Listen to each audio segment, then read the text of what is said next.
Hello everyone. Before we start, make sure to like and subscribe to the channel. And leave a comment with where you're from and what time you're watching. That way, YouTube will keep showing you stories just like this one. Now, let's begin. My first week at Hartley Insurance started on a Monday in early October 2018, right when the leaves in Portland were turning that deep amber color that makes the whole city look like a photograph. After spending nearly a decade bouncing between temp jobs and retail positions since graduating high school in 2008, landing a permanent role with actual benefits felt like finally catching my breath. The office was one of those renovated buildings downtown, exposed brick walls and too much fluorescent lighting. But I remember walking in and thinking this was my chance to build something stable. My cubicle was on the third floor, wedged between a filing cabinet and a window that overlooked the parking garage. Human Resources paired me with a senior claims processor named Boyd Whitmore for my training period, which they said would last about 3 weeks. He had been with the company for 11 years, and everyone spoke about him like he was some kind of institution. When we shook hands that first morning, he held on just a beat longer than normal, looked me dead in the eyes, and said he was going to take really good care of me. Boyd was somewhere in his mid-40s, with thinning gray hair that he combed straight back, and these pale blue eyes that never seemed to blink at a normal rate. He wore the same rotation of 3 polo shirts throughout the week, always tucked into khakis that were ironed with military precision. During those initial days, he was thorough and patient, explaining the claims software step by step, never making me feel stupid for asking questions. But even then, there were small things that made me pause.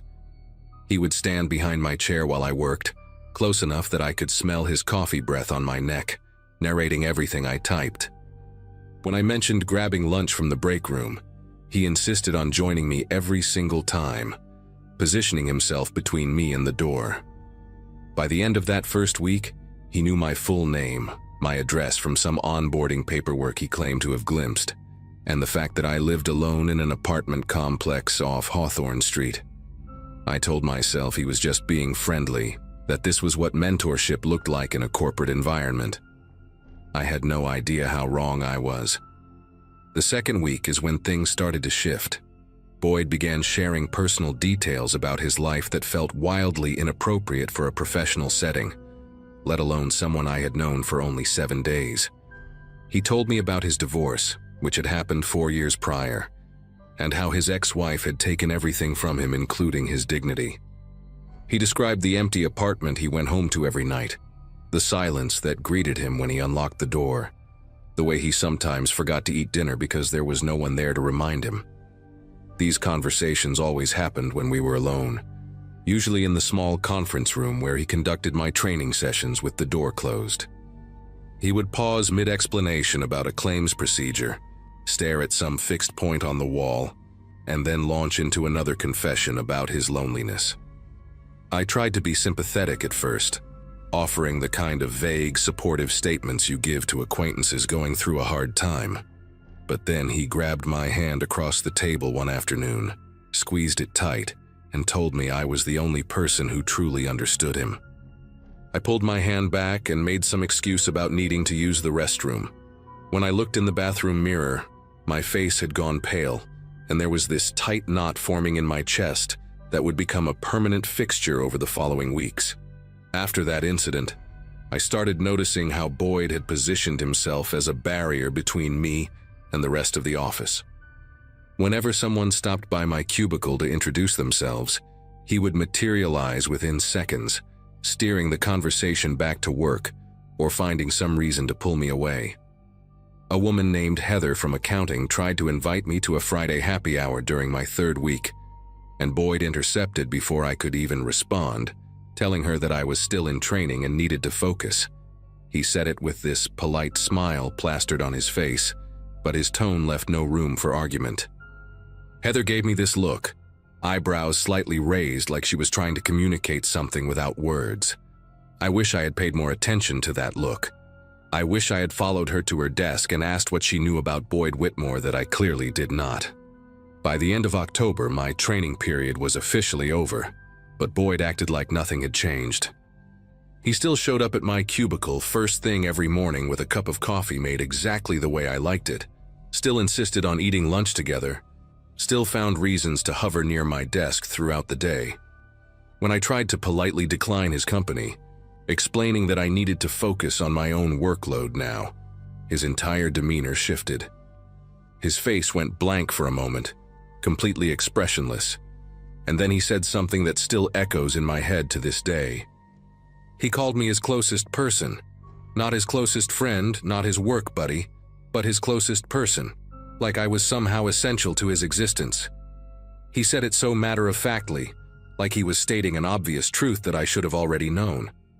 I told him that was a really intense thing to say to a coworker, that we barely knew each other, and that I needed some professional distance.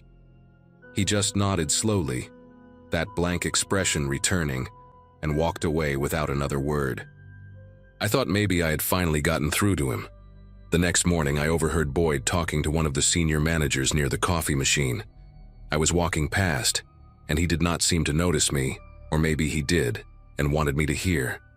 He was saying that he was worried about me, that I had been struggling emotionally since starting at the company, that I had confided in him about personal problems at home.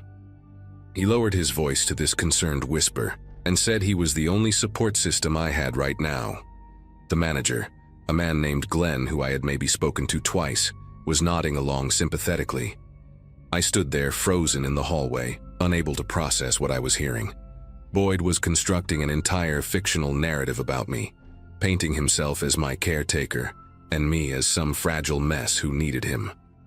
When I finally gathered myself enough to approach Glenn later that day, planning to set the record straight, he looked at me with this pitying expression and asked if everything was okay at home. Boyd had gotten to him first. Boyd had gotten to everyone first. I started keeping a written log of every interaction, every lie I overheard him tell, every time he showed up uninvited at my desk. My notebook filled up fast. November came with gray skies and early darkness, and I began dreading the walk to my car at the end of each shift. The parking garage was attached to the building, 4 levels of concrete and dim lighting, and the kind of echoing silence that amplifies every footstep. I always parked on the 3rd level because it was closest to the elevator, but now that familiar route felt different. One evening, about a week after I had set boundaries with Boyd, I walked out to my car and noticed him standing 3 rows away, leaning against a concrete pillar with his arms crossed. He was just standing there watching me, not approaching, not waving, just staring with those unblinking pale eyes. I fumbled with my keys, got into my Subaru as fast as I could, and locked the doors immediately. When I looked in my rearview mirror as I pulled out of the space, he was still there, still watching, still completely motionless. I told myself it was a coincidence, that maybe he had parked nearby and was just heading to his own car. But he did not move. He just stood there until I turned the corner and lost sight of him. It happened again the next night, and the night after that. Boyd would always be somewhere in the garage when I left, never in the same spot twice, but always positioned so that he had a clear view of my car. Sometimes he would be sitting on the hood of his own vehicle, a faded green sedan that looked like it had not been washed in years. Other times he would be standing near the stairwell exit, hands in his pockets, head slightly tilted like he was studying me. He never said anything, never approached, never acknowledged that what he was doing was deeply disturbing. It was always just that silent presence, that unwavering stare. I started varying my departure times, leaving 15 minutes early or staying an hour late, but somehow he always knew. No matter when I walked out to that garage, Boyd Whitmore would be there waiting. I mentioned it to Heather one morning, pulling her aside in the break room where Boyd could not see us.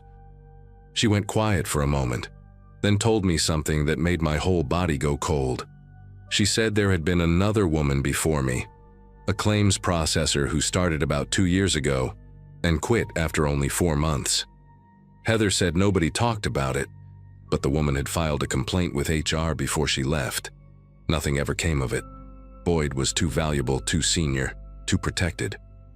I filed my own complaint with HR the following Monday, bringing my notebook full of documentation. and trying to keep my voice steady as I explained everything to a woman named Diane, who sat behind a desk covered in motivational posters.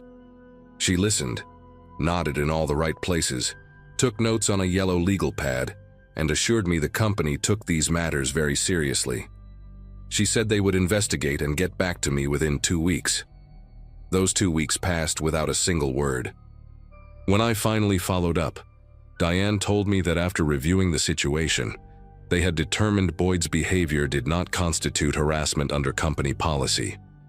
She said he was simply being friendly and that perhaps I had misinterpreted his intentions. I asked about the parking garage incidents, about him waiting for me every single night, and she actually smiled and said that employees were allowed to use the parking facilities at any time. There was nothing they could do. I walked out of that office feeling like the walls were closing in, like I was trapped in some nightmare where the rules did not apply to the person hurting me. That night, when I saw Boyd standing at the garage exit with his arms folded across his chest, he lifted one hand and gave me a slow wave. He knew I had reported him, and he knew nothing would happen. The day everything changed started like any other Thursday in mid-November. I got to work early, hoping to avoid Boyd in the morning, but he was already at my cubicle when I stepped off the elevator. He had brought me coffee again, that same cup with 2 sugars, and he was sitting in my chair like he belonged there. When he saw me, he stood up and held out the cup with both hands like an offering. I told him I did not want it, that I needed him to leave my workspace immediately, that I was documenting everything for a potential legal case. Something flickered behind his eyes when I said that, something quick and dark that disappeared as fast as it came. He set the coffee down on my desk very slowly, very deliberately, and then he leaned in close enough that I could see the individual pores on his face. He whispered that I was making a mistake, that he was the only one who truly cared about me, that everyone else in this office was just pretending. He said I would regret pushing him away. Then he straightened up, smoothed down his polo shirt, and walked back to his own desk like nothing had happened. My legs felt weak. I had to sit down in my chair, the same chair he had just been sitting in, and I could still feel the warmth from his body on the fabric. That evening, I did not go to the parking garage alone. I had called my older brother Nathan during my lunch break, voice cracking as I explained what had been happening for the past 6 weeks. He drove an hour from Salem to meet me at the office, and when 5 o'clock came, we walked to the garage together. Nathan is a big guy, former college linebacker, the kind of person whose presence alone makes you feel safer. Boyd was there, of course, standing near the elevator doors on the 3rd level with that same blank expression. But when he saw Nathan walking beside me, something shifted. His face twitched, just slightly, like a glitch in a mask he had been wearing. Nathan stared him down the entire walk to my car, not saying a word, just making it absolutely clear that I was not alone anymore. Boyd did not wave that night. He did not move at all. He just watched us drive away, and in my rearview mirror, I saw him take out his phone and start typing something. I did not sleep well that night, wondering what message he was composing, who he was telling lies to now. The next morning, I walked into the office and went straight to Glenn, the senior manager, before Boyd could intercept me. I told him everything in a calm, measured voice, including the threat from the day before and the fact that Boyd had been waiting in the garage every single night. I told him about the previous woman who had quit, about the HR complaint that went nowhere, about how this pattern was going to keep repeating unless someone actually did something. Glenn looked uncomfortable, shifting in his seat, avoiding eye contact. He said he would talk to Boyd, that maybe there had been some misunderstandings. I told him that was not good enough, that I had already consulted with a lawyer and was prepared to take legal action against both Boyd and the company if this continued. That got his attention. His whole posture changed, and he asked me to give him 24 hours. The next day, I received an email from HR informing me that Boyd Whitmore had been placed on administrative leave, pending a formal investigation. 2 weeks later, he was terminated. I never saw him in the parking garage again. I wish I could say that was the end of it, that Boyd disappeared from my life completely after his termination. For about 3 months, things were quiet. I started making friends at the office, finally went to those Friday happy hours with Heather, and slowly felt the tension drain from my shoulders every time I walked to my car without seeing anyone waiting in the shadows. But then, in February, I got a letter in the mail with no return address. Inside was a single photograph of me walking into my apartment building, taken from across the street. On the back, written in neat handwriting, were the words, "I still think about you." I called the police that same day and filed for a restraining order. The judge granted it after I presented my documentation, my notebook full of dates and incidents, the photograph, and a statement from Heather about the previous employee. Boyd violated the order once, showing up at a grocery store where I was shopping, standing at the end of the aisle just watching me. He was arrested, spent 3 days in jail, and after that, I never saw him again. I moved to a different part of the city 6 months later, got a new job at a smaller company, where I actually felt valued, and tried to rebuild some sense of normalcy. It has been almost 7 years now, and sometimes I still check my rearview mirror when I leave work. Sometimes I still feel a chill when a coworker stands too close or offers to bring me coffee. The thing that sticks with me most is not the fear, though that was real enough. It is the way everyone around me dismissed what was happening until I threatened to make it their problem. Boyd Whitmore spent 11 years at that company doing this to women, and nothing changed until lawyers got involved. I think about that other woman sometimes, the one who quit before me, and I wonder if she is okay, if she moved on, if she still looks over her shoulder in parking garages. I tell this story now because I want people to understand that predators do not always look like monsters. Sometimes they look like helpful coworkers with coffee and encouraging sticky notes. Sometimes they wear khakis and polo shirts and speak so softly, you have to lean in close to hear them. Trust your instincts. Document everything. And do not let anyone make you feel crazy for protecting yourself.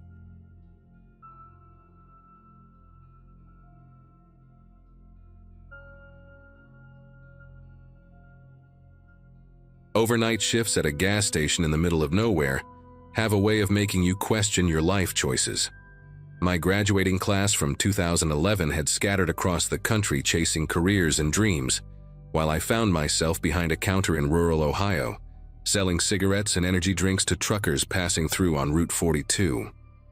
It was early February, a Wednesday night so cold that the air itself seemed frozen, and the fluorescent lights above the pumps flickered every few minutes like they were trying to send a message. I worked at a place called Rusty's Quick Stop, though nobody named Rusty had owned it in decades. Now it belonged to some corporation out of Chicago that sent us paychecks and nothing else. My shift partner that night was a guy named Boyd Pittman, a wiry man in his early 40s with deep-set eyes and a patchy beard that never quite filled in right. Boyd had been working there longer than anyone could remember, and he had this habit of humming old country songs under his breath while he restocked the coolers. We got along fine, mostly because neither of us felt the need to fill the silence with meaningless chatter. The trouble started around 11:30, when a customer pulled up in a beat-up Chevy pickup with rust eating through the wheel wells. He was a heavy-set guy in a camo jacket, the kind of regular we saw every week buying the same pack of Marlboro Reds and a tall boy of Bud Light. I was in the back doing inventory when I heard voices rising at the front counter. Not shouting exactly, but that tense, clipped tone people use right before things go sideways. By the time I came through the storage room door, the customer was already leaving, slamming the glass door hard enough to rattle the whole frame. Boyd stood behind the register with his jaw clenched so tight I could see the muscles twitching beneath his skin. When I asked what happened, he just shook his head and said the guy had accused him of shortchanging him by $1.50. It seemed like such a small thing at the time, the kind of minor friction that evaporates the moment the customer drives away.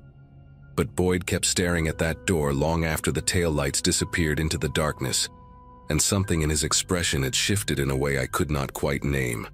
For the next hour, Boyd seemed to retreat into himself. He wandered between the aisles, straightening products that did not need straightening, adjusting candy bars so their labels faced forward with an almost obsessive precision. I tried to make small talk a few times, asked if he wanted me to grab him a coffee from the machine, mentioned that the weather was supposed to warm up by the weekend, but he barely acknowledged me. He just kept muttering under his breath, too quiet for me to catch the words, but loud enough that I could hear the rhythm of it, like he was rehearsing something or counting.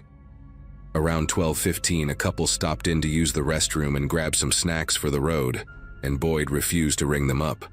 He just stood there behind the counter staring at a spot on the wall while I apologized and handled the transaction myself. The woman gave me a look that said, "What's wrong with him?" And I shrugged like it was no big deal, even though my pulse had started to pick up in a way I did not like.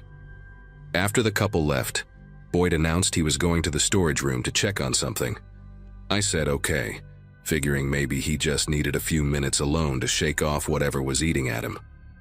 The storage room was through a heavy metal door at the back of the building, a cluttered space filled with boxes of merchandise, cleaning supplies, and broken equipment that nobody had bothered to throw away.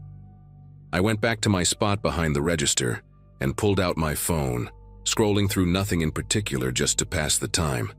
That was when I heard the first crash, a heavy, violent sound like shelving collapsing under weight. I called out Boyd's name, but there was no answer. Then came another crash, followed by a third, and beneath it all I could hear something that made the hair on my arms stand up straight. Boyd was laughing. Not a normal laugh, not the kind you let out when something is funny. This was high-pitched and breathless, almost like sobbing, and it did not stop. It just kept going and going while things shattered and tumbled in that back room. My first instinct was to call our manager, a guy named Lou Hensley, who lived about 20 minutes away in the nearest actual town. Lou was not exactly the kind of boss who inspired loyalty. He spent most of his time at home watching cable and only showed up to collect the register totals. But he was the only authority figure I had access to at that moment. I moved toward the landline phone mounted on the wall behind the counter, the one we used for calling in orders and emergencies. When I picked up the receiver, there was no dial tone, just dead silence. I pressed the hook switch a few times, thinking maybe the connection was loose, but nothing happened. That was strange because that phone had worked fine earlier in the evening when Lou had called to check if we needed anything from the supplier. I followed the cord with my eyes, tracing it along the wall toward the back office, where it connected to the main junction box. The cord disappeared through a gap in the wall paneling, and when I crouched down to look closer, I saw that it had been pulled clean out. Not cut, but yanked with enough force to rip the wires from their housing. The plastic casing was cracked, and the copper wiring inside hung limp like exposed tendons. A cold realization crept through me as I stood back up. Boyd had gone to the storage room maybe 10 minutes ago, but the back office shared a wall with that space. He could have easily slipped through the connecting door and torn out the phone line without me noticing. The crashing and laughing would have covered any sound. I reached for my cell phone in my back pocket, but when I pulled it out, the screen showed no signal. That was not unusual for this stretch of road.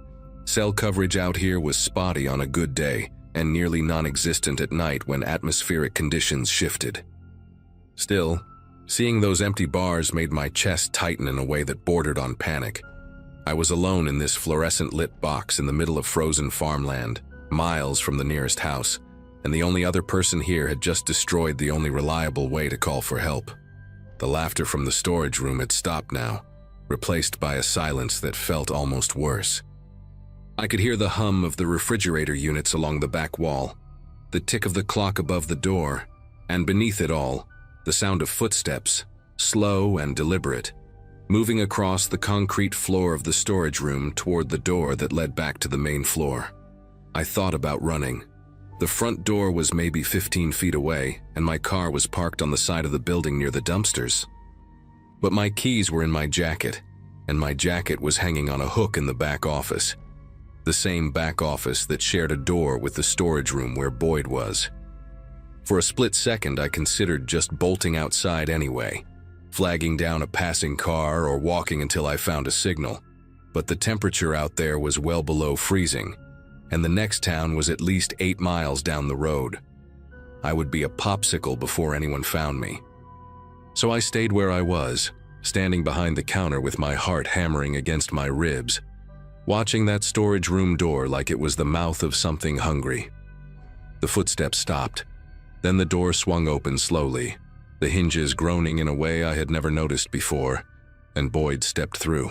He looked different now, not physically, but in the way he carried himself. His shoulders were relaxed, his movements smooth and unhurried.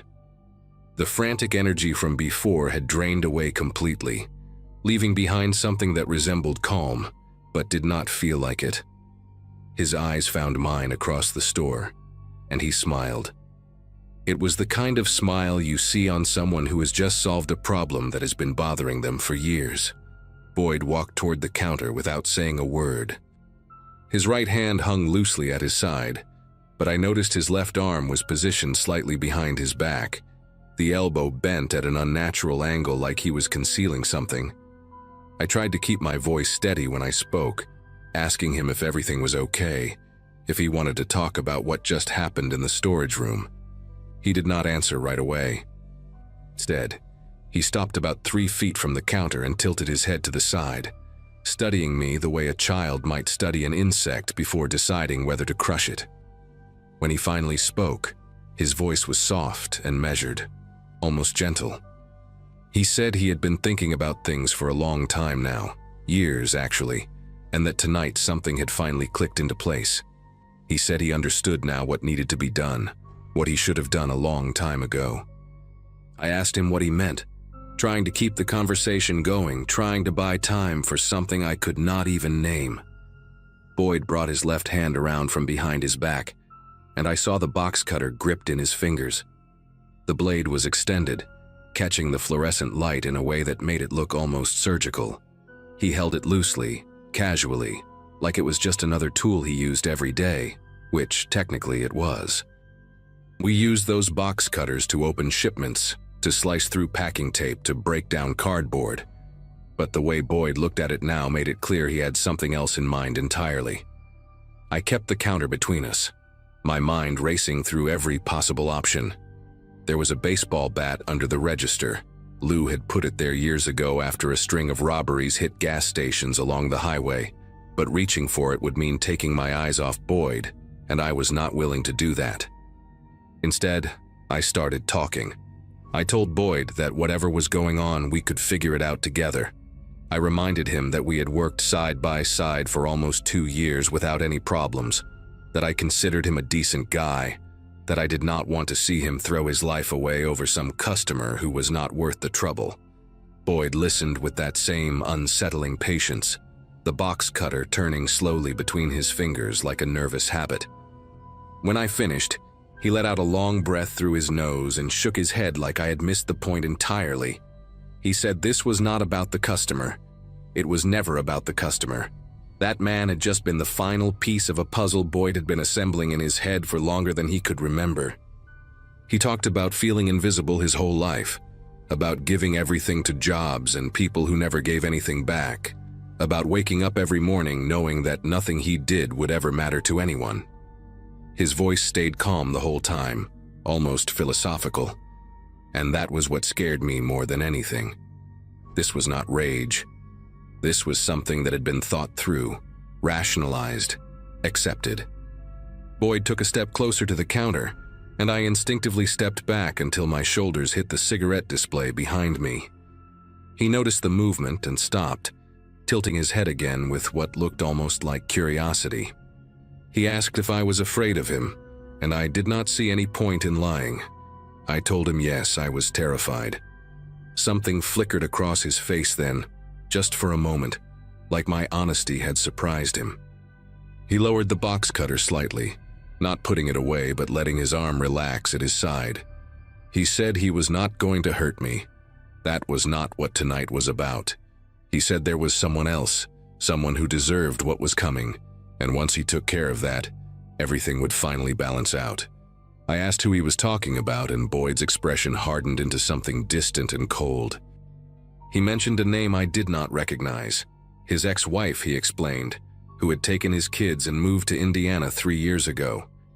He said she was the reason he had ended up in this dead-end job, the reason he had nothing left, The reason he woke up every day feeling like a ghost walking through a world that had already forgotten him. He was going to drive to her house tonight after our shift ended, and he was going to make sure she understood exactly how much pain she had caused him. The way he said it, so matter-of-fact and certain, made me realize that Boyd was not having a breakdown. He had already broken, probably a long time ago, and what I was seeing now was just the final crack spreading through the surface. I knew I had to do something. If Boyd walked out that door and drove to Indiana, someone was going to die. Maybe his ex-wife, maybe his kids if they got in the way. Maybe Boyd himself when the police caught up with him. And I would have to live with knowing I stood there and let it happen. So I did the only thing I could think of in that moment. I lied. I told Boyd I understood how he felt, that I had been through something similar after my own father walked out on our family when I was a kid. I told him that hurting his ex-wife would not fix anything. It would just mean his children would grow up knowing their father was a murderer, and they would hate him for it the same way I hated my dad for abandoning us. None of it was true. My parents were still married, still living in the same house in Columbus where I grew up. But I watched Boyd's face as I spoke, searching for any crack in that terrifying composure, and I saw something shift behind his eyes. He was listening. Really listening. I kept going, making up details about sleepless nights and therapy sessions, and the long road to forgiving someone who had hurt me deeply. I told him that revenge was a door that only opened one way, and once you walked through it, you could never come back. Boyd stood there for what felt like hours, though it was probably only a minute or two. The box cutter was still in his hand, but his grip had loosened, and the blade was no longer pointed in my direction. He looked exhausted suddenly, like all the energy that had been fueling him had drained away at once. When he finally spoke, his voice was barely above a whisper. He said he was tired. So tired of being angry, of carrying all this weight, of waking up every day with nothing to look forward to except more of the same emptiness. I saw tears forming in the corners of his eyes, and for the first time that night, Boyd looked less like a threat and more like what he really was, a broken man standing at the edge of a cliff, trying to decide whether to jump. I asked him to put down the box cutter, and after a long pause, he set it on the counter between us. The metal clattered against the surface, and I let out a breath I did not realize I had been holding. I came around the counter slowly, keeping my movements calm and deliberate, and I picked up the box cutter and slid it into my back pocket. Boyd did not try to stop me. He just stood there with his arms hanging limp at his sides, staring at the floor like he had forgotten where he was. Around 1 a.m, a semi-truck pulled into the lot to refuel, and the driver came inside to pay. I used the opportunity to ask if I could borrow his phone, told him mine had died, and I needed to make an urgent call. He handed it over without asking questions, and I stepped outside into the freezing air and dialed 911. I explained the situation as calmly as I could. My coworker had experienced some kind of mental health crisis. He had made threats against his ex-wife, and I needed someone to come out here before he changed his mind and tried to leave. The dispatcher told me to stay on the line, and that officers were being sent from the county sheriff's office about 25 minutes away. When I went back inside, Boyd was sitting on the floor behind the counter with his knees pulled up to his chest, rocking slightly and humming one of those old country songs he always hummed during his shifts. He did not look up when I approached. He did not seem to notice anything at all anymore. I sat down on the floor a few feet away from him and waited, watching the parking lot through the glass doors for the flash of red and blue lights. Neither of us said a word. The fluorescent lights buzzed overhead, and somewhere outside, the wind howled across the frozen fields, and I remember thinking that this was the longest night of my entire life. The police arrived around 1:40, 2 cruisers pulling into the lot with their lights on but no sirens. They took Boyd away in handcuffs, though he did not resist. He just walked between the officers like a sleepwalker, his eyes empty and distant. One of the deputies stayed behind to take my statement, and I told him everything that had happened from the argument with the customer to the moment I called for help. He said I had probably saved at least 1 life that night, maybe more, and that I should be proud of how I handled things. I did not feel proud. I felt hollow and exhausted and deeply shaken in a way I had never experienced before. I quit working at Rusty's Quick Stop a week later, could not bring myself to go back to that building, to stand behind that counter, to look at the spot where Boyd had set down that box cutter. I heard later that he was admitted to a psychiatric facility downstate, that his ex-wife had been notified about the threats and had taken out a restraining order. I never saw Boyd again. Sometimes I still think about that night, about how close everything came to going wrong, about the lies I told to keep a broken man from destroying himself and everyone around him. I do not know if what I did was right. I just know that when the sun finally came up the next morning, everyone who was supposed to be alive was still breathing, and maybe that is the only thing that matters in the end.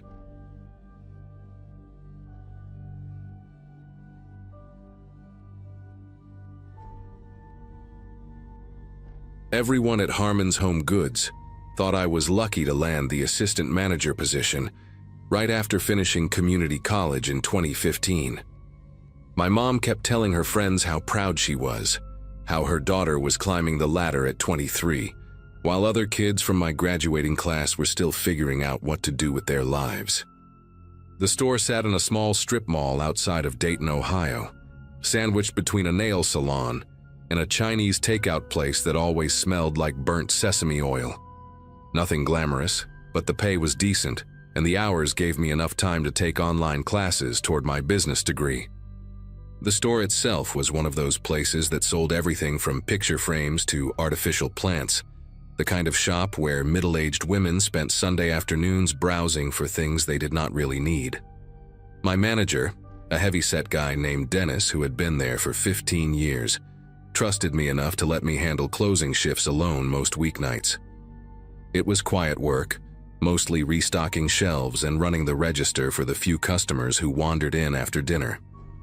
I liked the solitude, the hum of the fluorescent lights, the predictable rhythm of it all.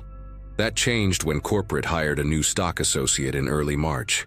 His name was Leonard Voss, and from the very first day, something about him made the air feel heavier. He was maybe 40, thin in a way that made his clothes hang loose on his frame, with pale blue eyes that never seemed to blink at the right moments.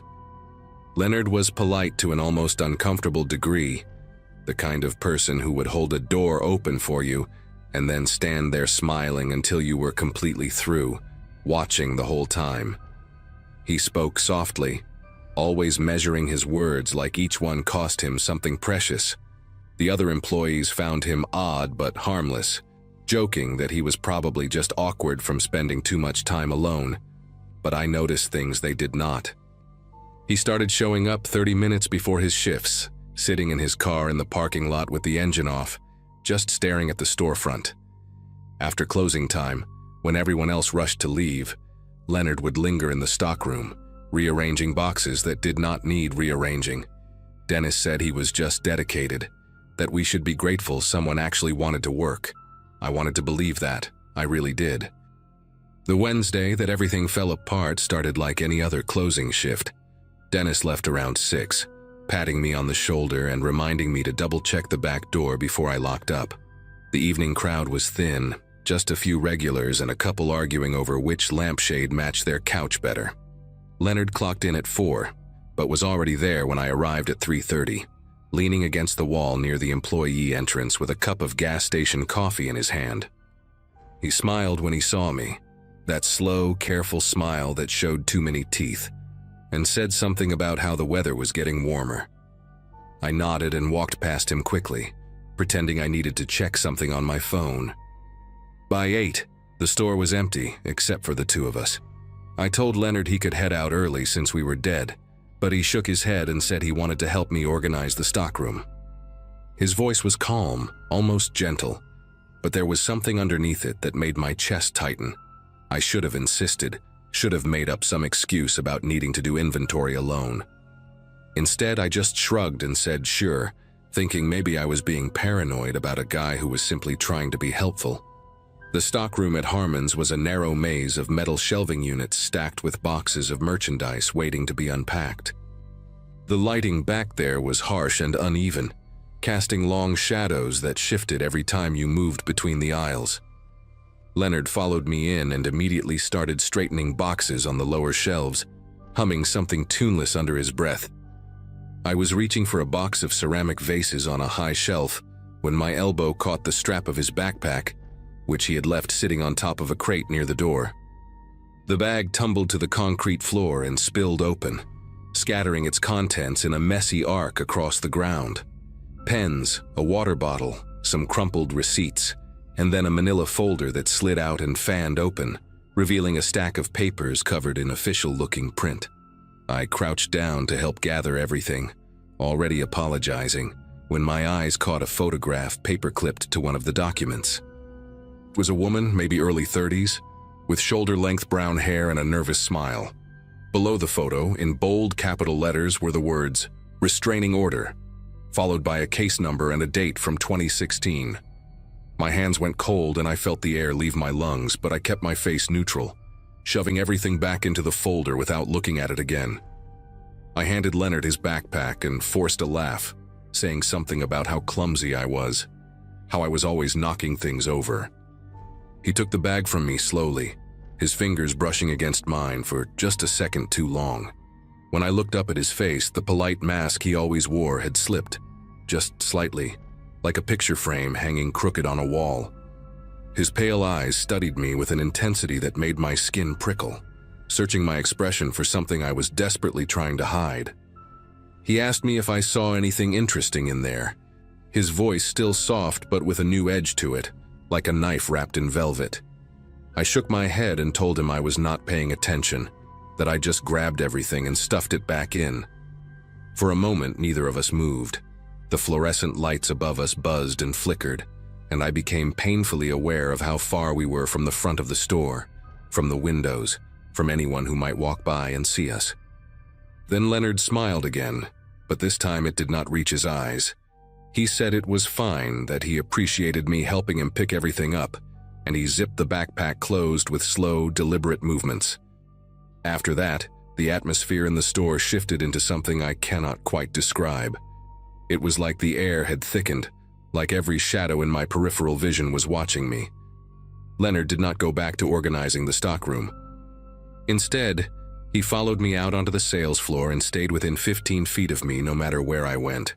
When I walked to the register to count the drawer, he appeared at the end of the aisle, pretending to straighten a display of picture frames. When I moved to the home decor section to fix a fallen sign, he was suddenly there too, examining a set of candles like they were the most fascinating things he had ever seen. I tried to tell myself it was coincidence, that the store was small and we were bound to cross paths. But every time I turned around, there he was, those unblinking eyes locked onto me with a patience that felt predatory. Around 9:30, he finally spoke again. He was standing near the greeting card section, maybe 10 feet away from me, and he asked in that measured voice of his whether I thought people trusted too easily these days. I pretended not to hear him at first, hoping he would let it go. He did not. He repeated the question, slower this time, and added that some people just hand over their trust to strangers without ever stopping to wonder if they should. I mumbled something about how I guessed that was true, trying to keep my voice steady while my heart slammed against my ribs like it was trying to escape. Leonard nodded slowly, as if I had just confirmed something he already knew. He took a few steps closer, close enough that I could smell the stale coffee on his breath and see a small scar on his chin I had never noticed before. He told me he used to work at a department store up in Michigan, a place called Burgers that went out of business a few years back. Said he had a coworker there, a young woman named Heather who was a lot like me. Friendly, hardworking, always willing to close alone because she thought it made her look dedicated. His voice dropped lower when he said her name, almost tender, and something about the way he lingered on those two syllables made my stomach turn. I asked him what happened to her, the question slipping out before I could stop it. Leonard tilted his head to one side, studying me the way a cat studies a mouse that has wandered too far from its hole. He said he was not sure, that she stopped showing up to work one day and nobody ever heard from her again. Then he smiled, that wrong smile that showed all his teeth, and said some people just vanish like that, like smoke. The next hour was the longest of my life. I kept glancing at the clock above the register, watching the minutes crawl by with agonizing slowness. Leonard stayed close, always close, commenting on things in that soft voice that now sounded like a threat wrapped in politeness. He asked me if anyone knew I was working tonight, if my family expected me home at a certain time. When I lied and said my boyfriend was picking me up at 10, something flickered across his face, a micro-expression of annoyance that vanished almost as quickly as it appeared. He recovered fast, nodding and saying that was nice, that it was smart for a young woman to have someone looking out for her. I did not have a boyfriend. I lived alone in a studio apartment 15 minutes away, and the only person who might notice if I did not come home was my cat. But Leonard did not need to know that. I excused myself to the bathroom, locking the door behind me and pulling out my phone with trembling fingers. My first instinct was to call the police, but what would I even say? That my coworker was being creepy? That I found some papers in his bag? I needed more, something concrete that would make them take me seriously. So I opened my browser and typed in his name along with the word restraining order, praying that whatever I found would tell me I was overreacting. The search results loaded slowly on my cracked phone screen, each second stretching into an eternity, while I stood in that cramped bathroom with my back pressed against the cold tile wall. The first few links were useless, just social media profiles and a white pages listing. But then I found an article from a local news station in Grand Rapids, dated January 2017.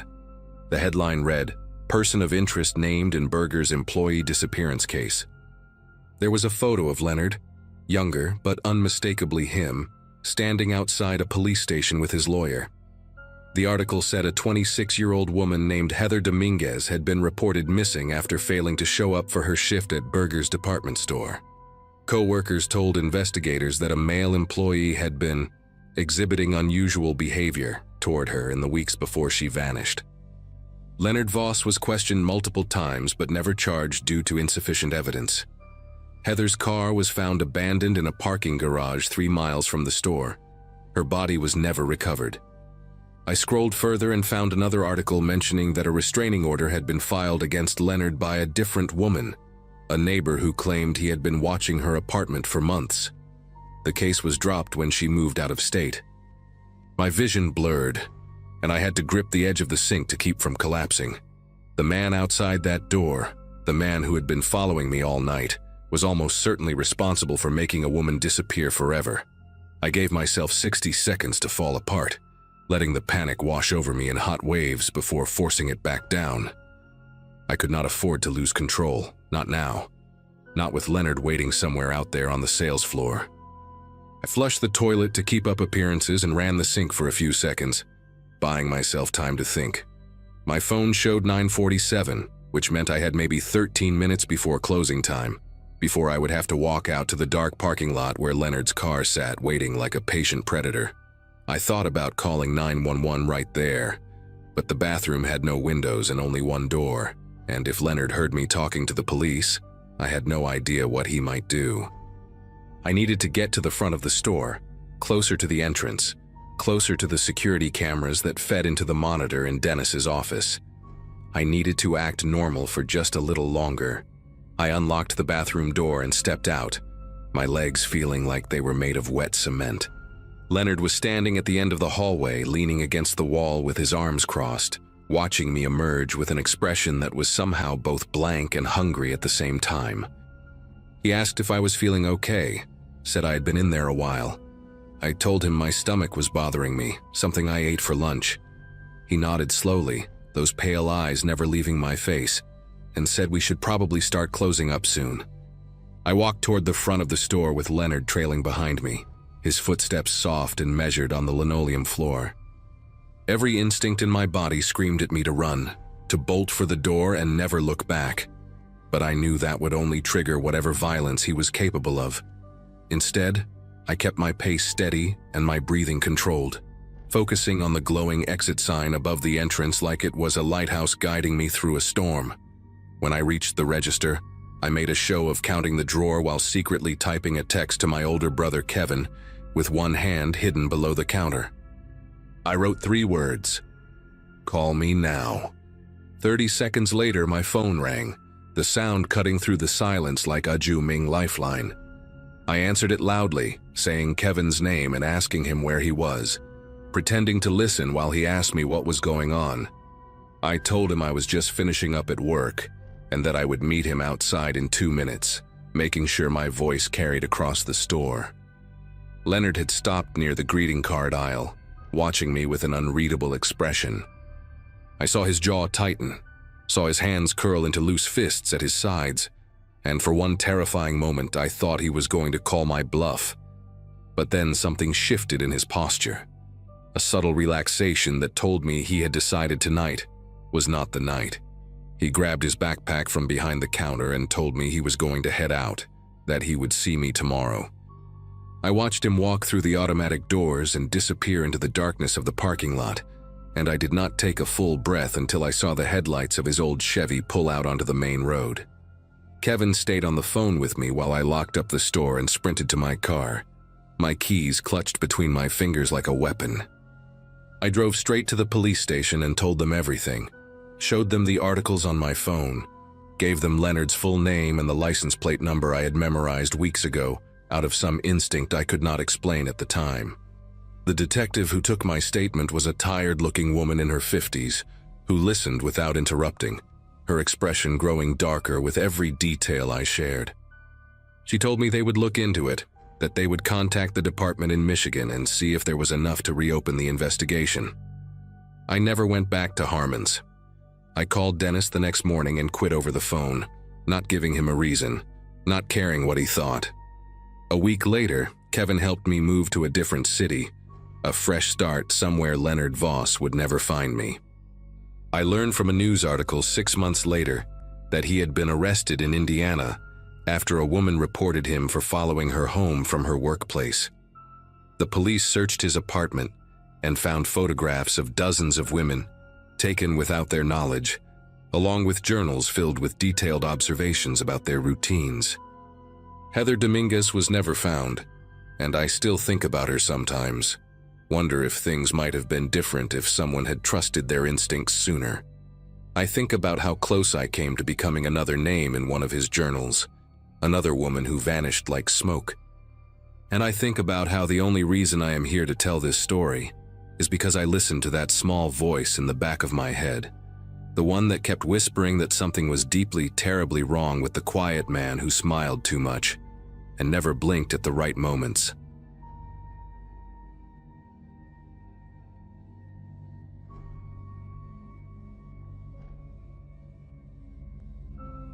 Night shift at Holbrook Distribution Center paid better than anything else I could find after dropping out of college my sophomore year.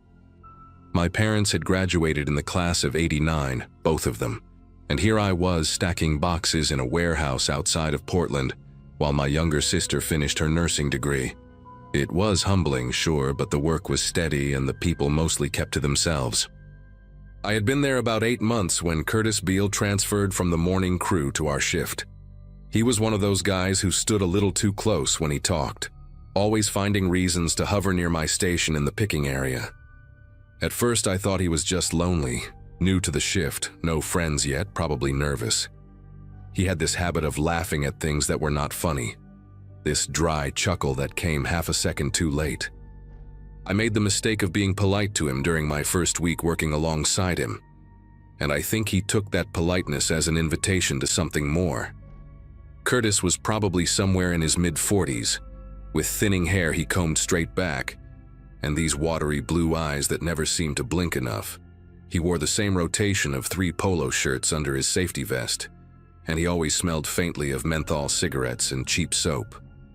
The first few conversations were harmless enough. He asked about my car, about whether I liked the shift supervisor, about what kind of music I listened to during my commute.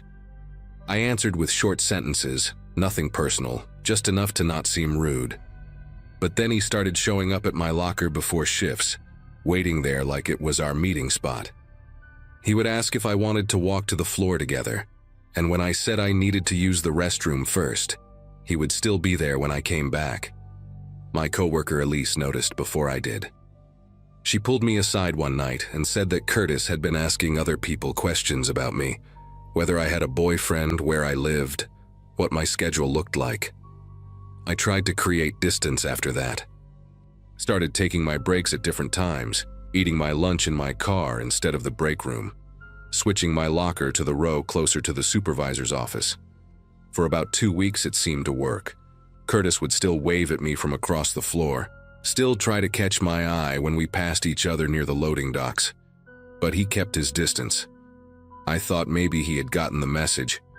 Maybe he had found someone else to fixate on. Maybe I had been overthinking the whole thing. Then came the night he sat down next to me in the parking lot. I was in my car with the windows cracked, eating a sandwich and scrolling through my phone, when the passenger door opened and he just climbed in. No knock, no asking permission. He sat down in my passenger seat like we had planned to meet there, like this was something we did every night. He had a bag of chips in his hand and he offered me some, smiling with those thin, colorless lips.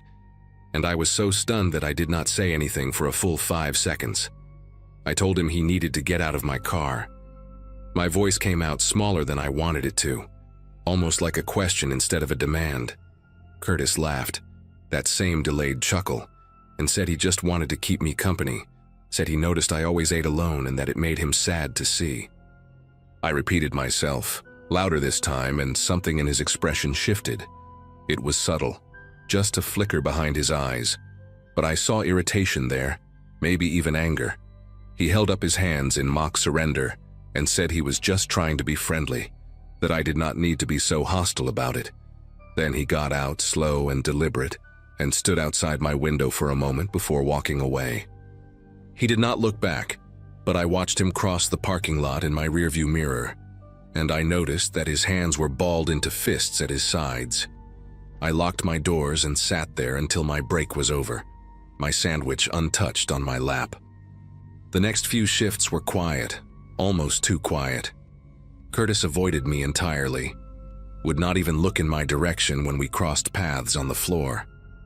I told myself that the car incident had finally gotten through to him, that he understood now that I wanted nothing to do with him. Elise was not so sure. She said men like Curtis did not just give up, that they stewed and planned and waited. I thought she was being paranoid. Then a new hire named Becca started on our shift. Young, maybe 19 or 20, fresh out of high school with braces still on her teeth. She worked the station next to mine, and on her 3rd night she asked me a question that made my throat tighten. She wanted to know if it was true, what Curtis had told her during orientation. She said he had mentioned that we used to date, that things had ended badly, that I had a habit of leading men on. Her voice was curious, not accusatory, like she was just trying to get the gossip straight. I told Becca that none of it was true, that Curtis and I had never dated, that I had barely spoken 10 sentences to him in total. She looked confused, said that he had been pretty detailed about it, mentioned specific dates we had supposedly gone on, restaurants we had eaten at together, even described a necklace he claimed to have bought me for my birthday. I felt sick listening to her recount these fabrications. The level of detail he had invented was disturbing, like he had constructed an entire relationship in his mind and was now presenting it as fact to anyone who would listen. Becca apologized, said she had no idea, said Curtis had seemed so sincere when he talked about it. I asked her who else he had told these stories to. She said she was not sure, but that he had been chatting with pretty much everyone during the orientation sessions that week. There had been 6 new hires altogether, and Curtis had apparently made himself their unofficial welcome committee. Over the next several days, I started noticing the looks. Whispers that stopped when I walked into the break room. Small groups of newer employees glancing at me and then quickly looking away.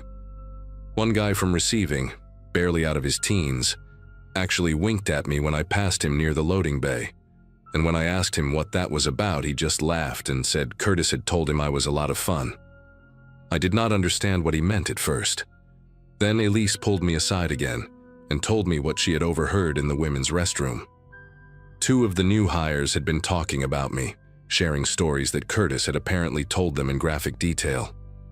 Stories about things I had supposedly done with him, Intimate things, explicit things, described with enough specificity that they sounded almost believable.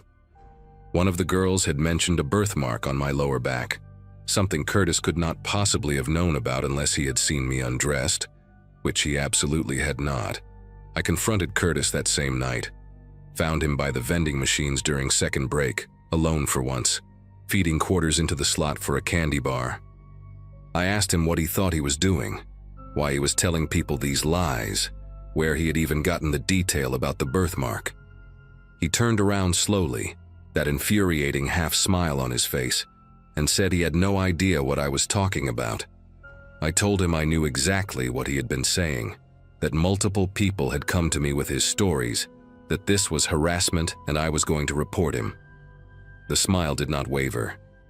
He leaned in closer, close enough that I could smell the menthol on his breath, and said that it was his word against mine, and that everyone already believed him.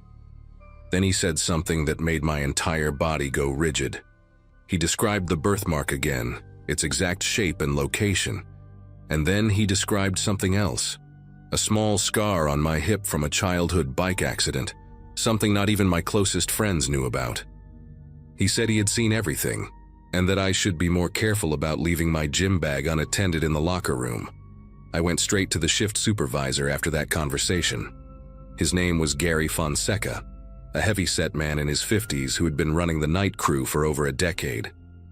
I sat in his cramped office with the fluorescent light buzzing overhead and told him everything: the unwanted attention, the invasion of my car, the fabricated stories, the intimate details Curtis could only have obtained by going through my personal belongings.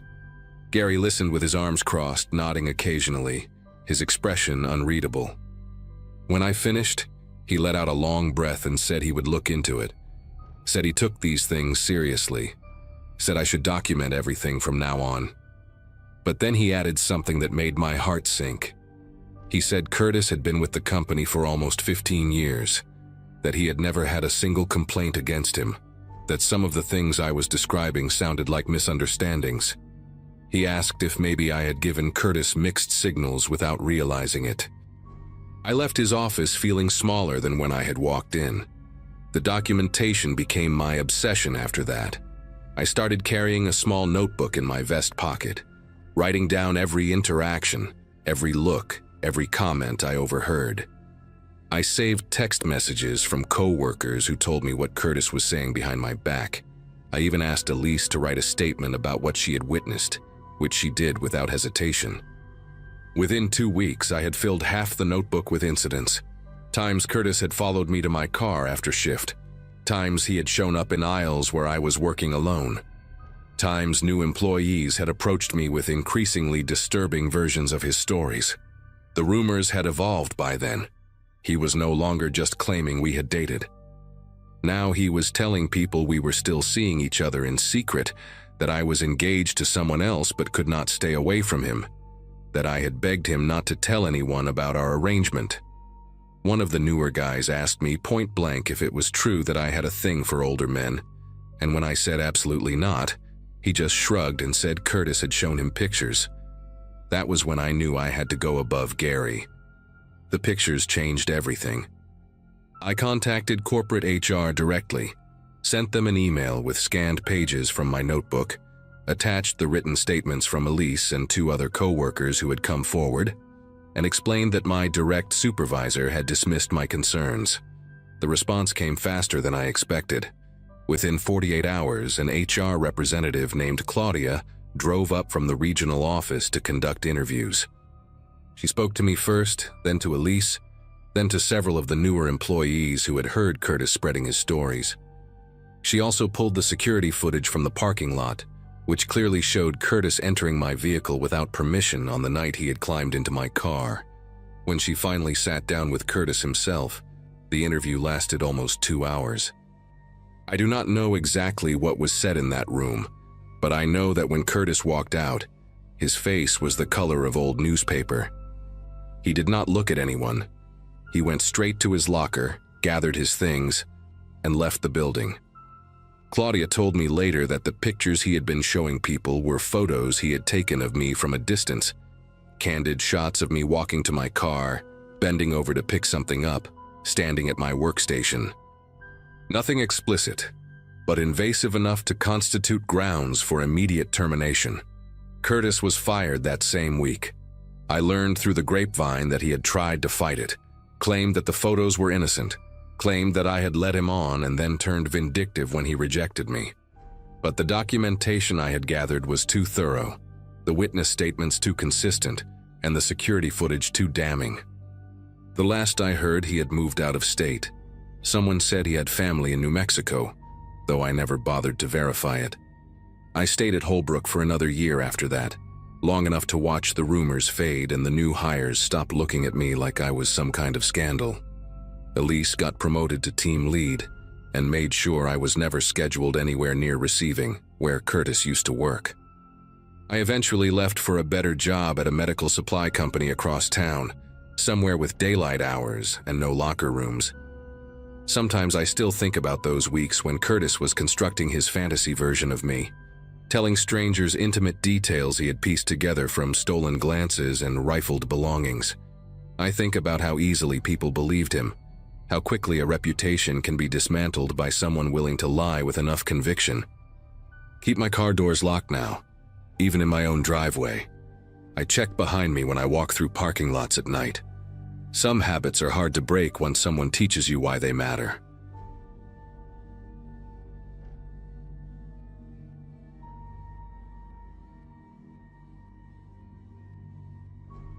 Friday nights at Bronco Burger were always chaos, but I had learned to love the rhythm of it. Orders flying, timers beeping, the smell of grease permanently embedded in my work shirts.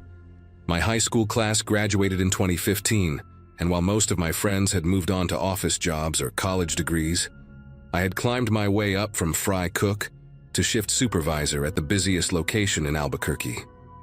It was not glamorous, but it paid the bills for my apartment and kept me busy enough that I did not have time to overthink my life choices. That particular Friday in March felt like any other, until a new hire named Curtis Weaver walked through the back door for his first closing shift. He was maybe a few years older than me, with a weathered look that suggested he had seen more than his share of rough nights. The hiring manager had brought him on last minute to cover a staffing gap, and I did not think much of it at first. Curtis kept his head down those first couple of hours, which I actually appreciated. New hires who talked too much usually burned the patties or forgot to restock the napkin dispensers. But there was something particular about the way he moved through the restaurant, always positioning himself away from certain spots. When I asked him to cover the drive-through window so Megan could take her break, he immediately suggested he could handle the grill instead. I figured maybe he just felt more comfortable with cooking than customer interaction. Some people are like that. But then I noticed he never walked past the front counter cameras when he could avoid it. He would take the long way around through the storage hallway just to get to the freezer. During his smoke breaks, he stood pressed against the brick wall in a spot where the parking lot cameras could not reach. I told myself he was probably just one of those guys with social anxiety, maybe self-conscious about being recorded. Plenty of people hate cameras. Still, a small part of my brain filed it away as odd. A week passed, and Curtis showed up for every shift on time, worked hard, never complained. I started to think I had been paranoid for nothing. He was quiet, sure, but he was reliable. And in fast food, reliable is worth its weight in gold.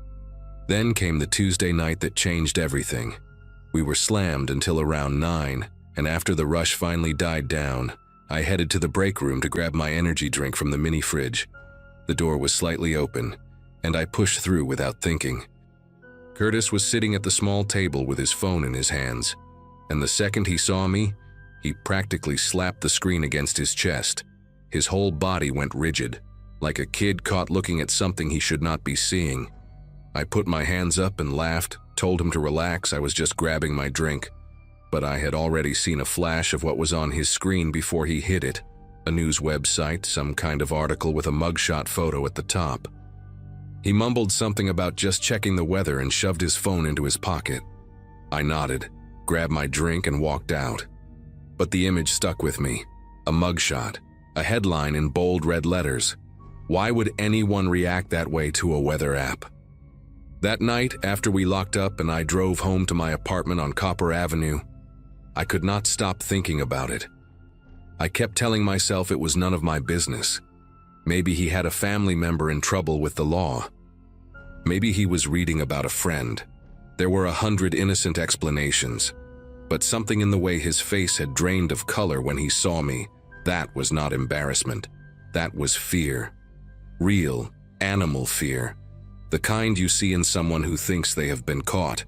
I barely slept that night, replaying the moment over and over in my head. The next few shifts, I watched Curtis more carefully. Not obviously. I did not want him to notice. But I paid attention. And that is when the questions started. It began small, almost casual. He asked me how often the Cisco truck came with supplies, and I told him Wednesdays and Saturdays, usually around 6 in the morning before we opened. He nodded like he was just making conversation. Then 2 nights later, while we were mopping the floors after close, he asked if the manager always counted the safe at the same time. I told him yeah, every night at 11:15, right before the final deposit. He laughed and said he was just curious about how things worked around here, wanted to understand the routine. But there was something behind his eyes when he asked, a sharpness that did not match the casual tone of his voice. I started keeping mental notes of every question he asked, and by the end of that week, the list had grown long enough to make my stomach turn. Thursday night was when things got worse. We were alone in the back, restocking the walk-in freezer, and Curtis leaned against the doorframe with his arms crossed. He asked me, real quiet, whether the back door alarm still glitched sometimes. I stopped what I was doing and looked at him, told him I did not know what he meant. He shrugged and said he had heard one of the other employees mention that the alarm on the emergency exit had a problem, that sometimes it did not go off right away when the door opened. I lied and told him they had fixed it months ago, that it worked fine now. He just nodded, but I could see the gears turning behind his eyes. He was testing me, trying to figure out if I knew something, or maybe trying to figure out if the building had a weakness he could exploit. When I got home that night, I locked my apartment door, sat on my couch, and finally typed his name into Google, Curtis Weaver. Nothing came up except some random LinkedIn profiles and a high school football coach from Tennessee. Whoever this guy was, Curtis Weaver was not his real name. I spent the next hour digging through everything I could find. I remembered the flash of that news article, the mugshot, the red headline. So I started searching for armed robberies in New Mexico from the past few months. Nothing matched. I expanded the search to neighboring states, Arizona, Texas, Colorado. That is when I found it. A news story from a local station in Las Cruces about an armed robbery at a sandwich shop 3 towns over from where I lived.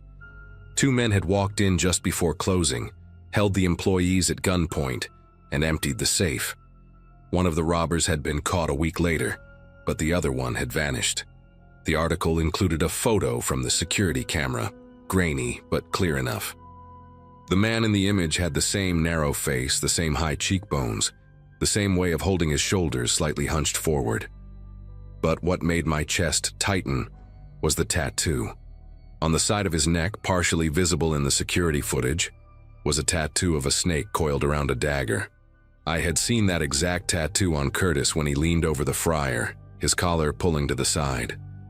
There was no doubt in my mind anymore. I was working closing shifts with a wanted man. I barely made it to the bathroom before I threw up. My mind was racing through every interaction I had with him, every time we had been alone in the building together. He had asked about the safe. He had asked about the delivery schedule. He had asked about the alarm. This was not paranoia, this was a pattern. He was planning something, and I was the idiot who had been answering his questions like we were just coworkers making small talk. I sat on my bathroom floor for 20 minutes trying to figure out what to do. Part of me wanted to call the police right then, but I had no real proof. A grainy photo and a tattoo would not be enough. And if I was wrong, if somehow this was all a terrible coincidence, I could ruin an innocent man's life. But deep down, I knew I was not wrong. The way he hid from cameras, the fake name, the specific questions about our security vulnerabilities. Curtis, or whatever his real name was, had picked Bronco Burger as his next target, and I had 3 more closing shifts with him that week. Friday came, and I drove to work with a knot in my stomach so tight I could barely breathe. I had spent the previous night reading everything I could find about the robbery. The man who got caught had taken a plea deal and was serving 8 years. His partner, the one still missing, was identified as Darren Schofield, 31 years old with prior arrests for assault and breaking and entering. The fugitive alert had been issued 2 months ago, and police believed he had fled the state. But he had not fled anywhere. He was standing at the grill station when I walked in, flipping patties like he did not have a care in the world. I clocked in, put on my headset, and tried to act normal.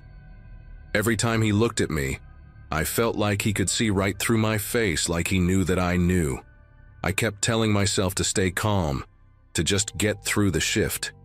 Megan was working drive-through and a kid named Jordan was handling the front counter. As long as there were other people around, I figured I was safe. But then Megan asked if she could leave an hour early because her sister was having car trouble, and I heard myself say yes before I could think it through. By 10:30, it was just me, Jordan, and Darren in the building. Jordan was 17, skinny, more interested in his phone than in any potential danger. He had no idea what was happening. I positioned myself near the front counter, close to the panic button we had installed under the register, after a string of robberies hit fast food joints across the city a few years back. I watched Darren from the corner of my eye as he wiped down tables in the dining area. He kept glancing at the clock on the wall, and every glance made my pulse spike higher. At 10:45, he walked toward the back of the restaurant, toward the manager's office where the safe was kept. I called out and asked where he was going. He turned around with this easy smile and said he was just grabbing more napkins from storage. But the napkin boxes were in the opposite direction, near the walk-in freezer. He knew that. I knew that. And in that moment, we both knew that the other one was lying. I made a decision right there. I told Jordan to take his break early, to go sit in his car for 15 minutes and call his girlfriend or whatever he wanted to do. The kid did not argue. He grabbed his phone and walked out the front door without a second thought. As soon as he was gone, I turned to Darren and told him we needed to talk. He stopped walking and faced me, his expression shifting from that fake casual smile to something harder, something colder. I told him I knew who he was. I told him I had seen the article about Las Cruces, and I had seen the fugitive alert with his real face on it. For a long second, neither of us moved. Then he took a step toward me, and I took a step back, my hand sliding under the counter toward the panic button. I told him that if he took one more step, I would press the button and the police would be here in 4 minutes. He stopped.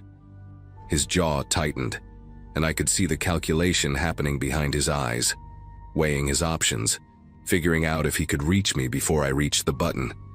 I kept talking, kept my voice steady even though my heart was slamming against my ribs.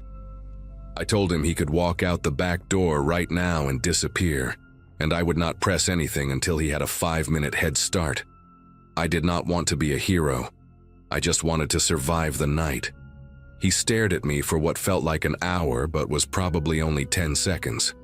Then he laughed, this low, hollow sound that had no humor in it, and shook his head. He called me smart, said most people would have just kept their mouths shut and hoped for the best. Then he turned around, walked through the kitchen and pushed open the back door. The alarm went off, that high-pitched screech filling the empty restaurant, and I watched him disappear into the darkness of the parking lot behind the building. I waited until I could not see him anymore. Then I pressed the panic button anyway. The police showed up 11 minutes later and I told them everything. They put out an alert, searched the area, but Darren Schofield was gone. A detective told me I had done the right thing, that confronting him directly was dangerous but probably saved my life, and Jordan's too. I quit Bronco Burger 2 weeks later. I could not stand being in that building anymore, jumping every time the back door opened, flinching every time a new hire walked in. They caught Darren 4 months later in a motel outside of Tucson, trying to pull the same routine at a gas station. I read about it online and felt this strange mix of relief and lingering dread. Sometimes I still think about that moment when we stood there staring at each other, both of us knowing the truth. I got lucky that night. He decided I was not worth the risk, but I will never forget the look in his eyes when he was deciding, that cold, empty calculation, like he was measuring whether my life was worth more than his freedom. I hope I never see a look like that again.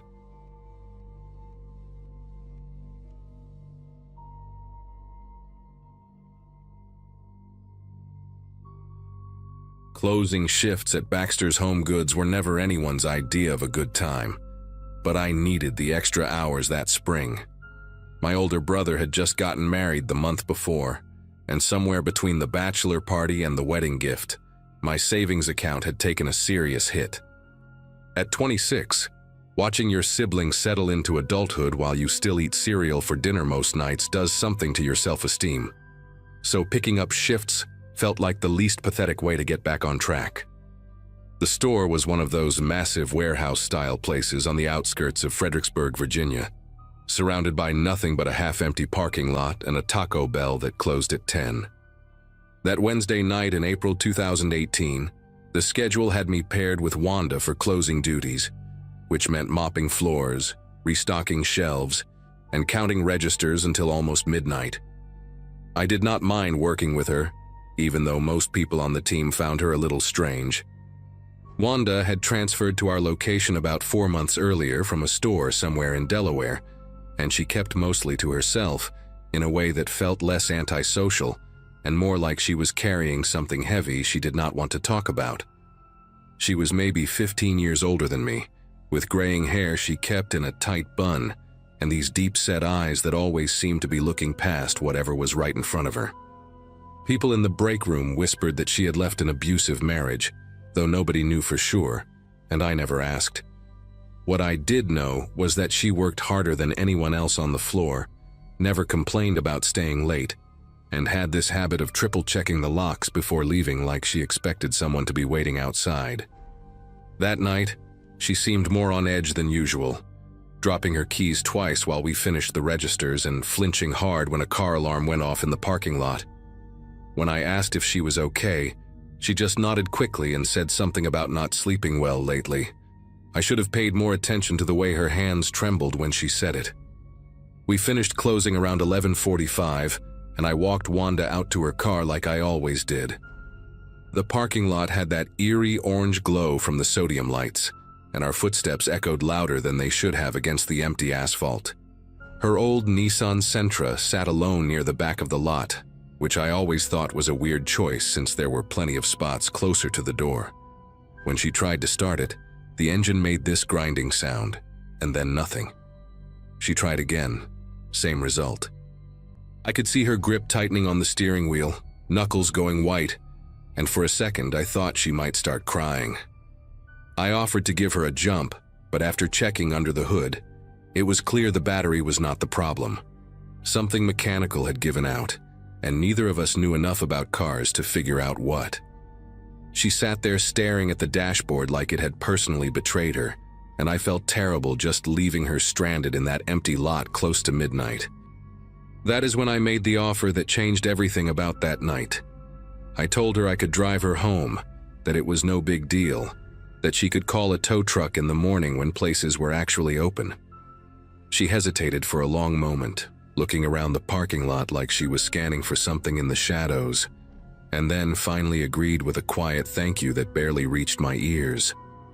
The drive to her apartment complex took about 20 minutes, and she spent most of it staring out the passenger window without saying a word. I tried to make small talk about work stuff, about the new inventory system everyone hated, about our manager's annoying habit of scheduling meetings during lunch breaks. She gave one-word answers at best, and after a while I just let the silence fill the car. When we pulled into her complex, this rundown 3-story building with flickering hallway lights, she asked if I could walk her to her door. Said she did not like walking through the building alone at night. Something in her voice made it impossible to say no. Her apartment was on the 3rd floor, at the end of a hallway that smelled like mildew and cigarette smoke. The carpet was this faded brown color with stains I did not want to think about, and half the lights along the ceiling were either burned out or buzzing like dying insects. Wanda walked fast, her keys already in her hand, checking each door we passed like she expected one of them to swing open. When we reached her unit, number 312, she fumbled with the lock for what felt like forever before finally getting it open. She stepped inside and flicked on the light, then turned to thank me for the ride. I was about to say goodnight and head back to my car when she grabbed my wrist. Not hard, but firm enough to stop me. She asked if I could just come in for a minute, said she wanted to make sure everything was okay inside before I left. Her eyes had this desperate look that I had never seen at work, like she was holding back something much bigger than what she was saying. Against every instinct telling me to go home, I stepped inside. The apartment was small and sparse, just a living room connected to a tiny kitchen, with a single door that I assumed led to the bedroom. The furniture looked secondhand, a sagging couch with floral print, a coffee table with water rings on the surface, and a television that had to be at least 15 years old. What struck me was how clean everything was despite looking worn out, like she spent hours scrubbing surfaces that would never look new again. There were no pictures on the walls, no decorations, nothing personal at all except for a small ceramic cat figurine sitting on the windowsill above the kitchen sink. Wanda locked the door behind us, and I heard her slide the deadbolt, then a chain lock, then what sounded like a secondary bolt near the floor. 3 locks for a tiny apartment in a rundown complex seemed excessive, but I did not say anything. She walked through the space quickly, checking the bedroom, the closet, even pulling back the shower curtain in the bathroom. When she came back to the living room, she let out this long breath like she had been holding it the whole time. That is when I said I should probably get going, that it was getting late. And that is when everything changed. Wanda was standing between me and the door when her face just crumbled. There is no other way to describe it. 1 second she looked relieved, and the next her expression twisted into something raw and terrified, like she had suddenly remembered something horrible. She started mumbling under her breath, words I could not quite catch, and her eyes darted to the window like she had heard something outside. I asked her what was wrong, and she grabbed both my arms with a strength that surprised me, her fingernails digging into my skin through my jacket. She said he had found her. She said he was here, that he had been following her for weeks, watching her at work, waiting in the parking lot. I asked who, and she just shook her head violently, tears starting to stream down her face. She said I could not leave, that if I opened that door he would get in, that he was probably in the hallway right now. I tried to stay calm, told her we could call the police if someone was stalking her, but she almost screamed when I said that. She said the police never helped, that they never believed her, that last time she called them they treated her like she was crazy and let him walk free. I did not know what to do. Part of me wanted to believe her, because the fear on her face was so genuine it made my chest tight. But another part of me was starting to realize that something was very wrong with Wanda herself, not just her situation. She kept pacing between the door and the window, peeking through the blinds every few seconds, muttering about how he always found her no matter where she went. I tried to inch toward the door, said I could check the hallway to make sure no one was there, but she practically threw herself in front of it. She begged me not to open it, said that was exactly what he wanted, that he was waiting for one of us to step out. Her voice had this cracked, desperate quality that I had only ever heard in movies about people losing their grip on reality. I pulled out my phone to call someone, anyone, and she slapped it out of my hand so fast I did not even see her move. It hit the floor and slid under the couch, and she stood there breathing hard, saying she was sorry but I did not understand, that phones were how he tracked her, that he had people everywhere listening. That was the moment I understood I was trapped in that apartment with someone who was genuinely unwell, and I had no idea how I was going to get out. The next hour was one of the longest of my life. Wanda kept moving around the apartment like a caged animal, checking the window, pressing her ear against the door, whispering things I could not hear. I sat on the couch trying to figure out my options, but every time I shifted my weight or made any movement toward the door, she would snap her attention to me with this look that made me stay perfectly still. Around 1 in the morning, she went into the kitchen and came back holding a knife. Not a small one either, but a proper chef's knife with a blade that caught the dim light from the ceiling fixture. She was not pointing it at me, just holding it at her side, but my whole body went cold seeing it in her hand. She said it was for protection, that if he broke through the door, she needed to be ready. I told her to put it down, that she was scaring me, and she looked at me with these hollow eyes and said I was the only person she could trust, that everyone else had abandoned her, that I was the only one who understood. I did not understand anything except that I needed to get out of there before the situation got worse. She started talking then, really talking, and I let her because I thought maybe if she got whatever was inside her out, she might calm down enough for me to leave. She told me about her ex-husband, a man named Craig who she said had been hunting her since she left him 3 years ago.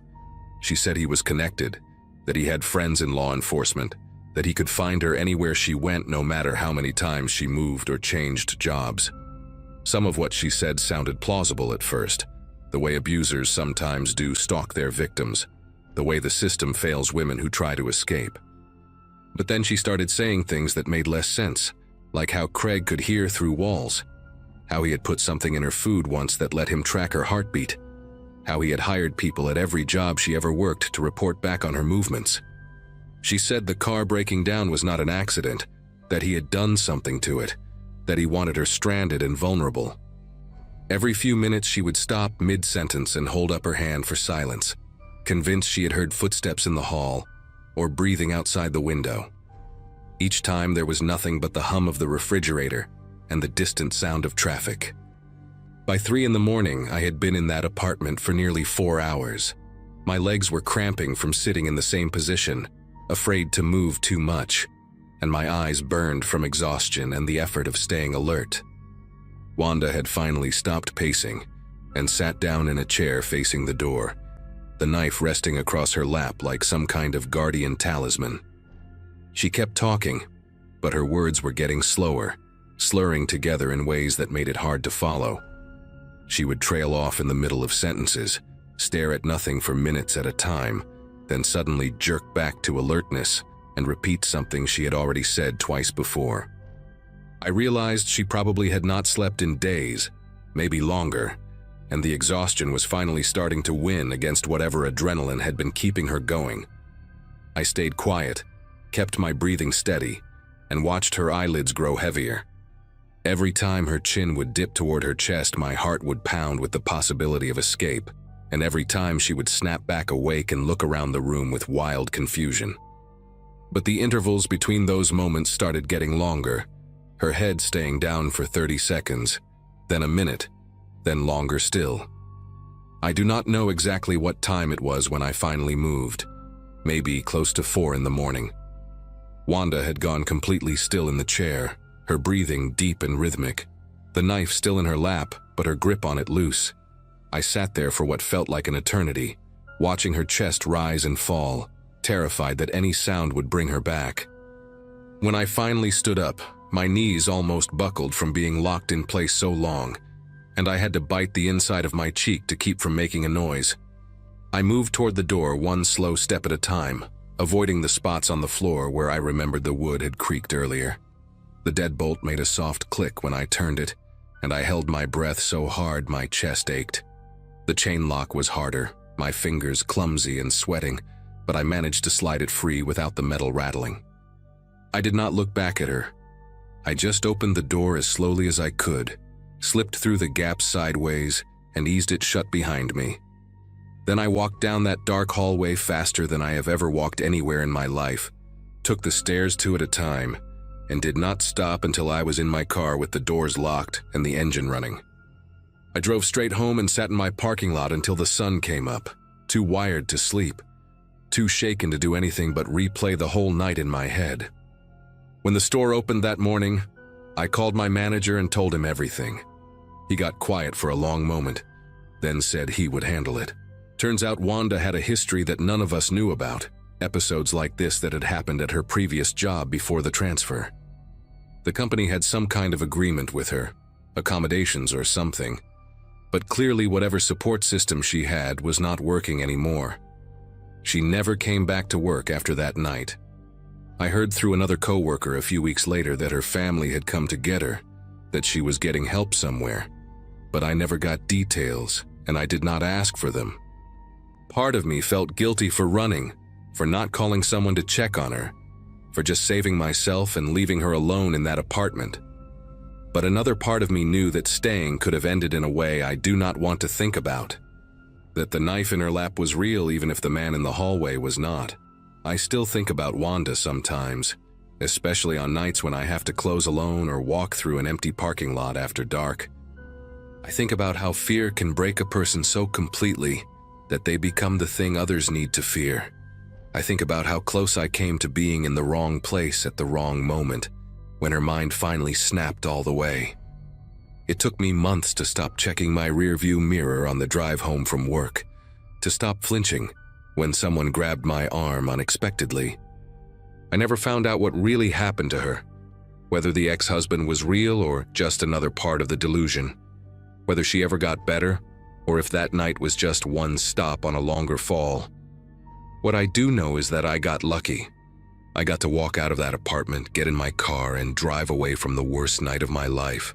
Not everyone gets that chance, and I have never forgotten it.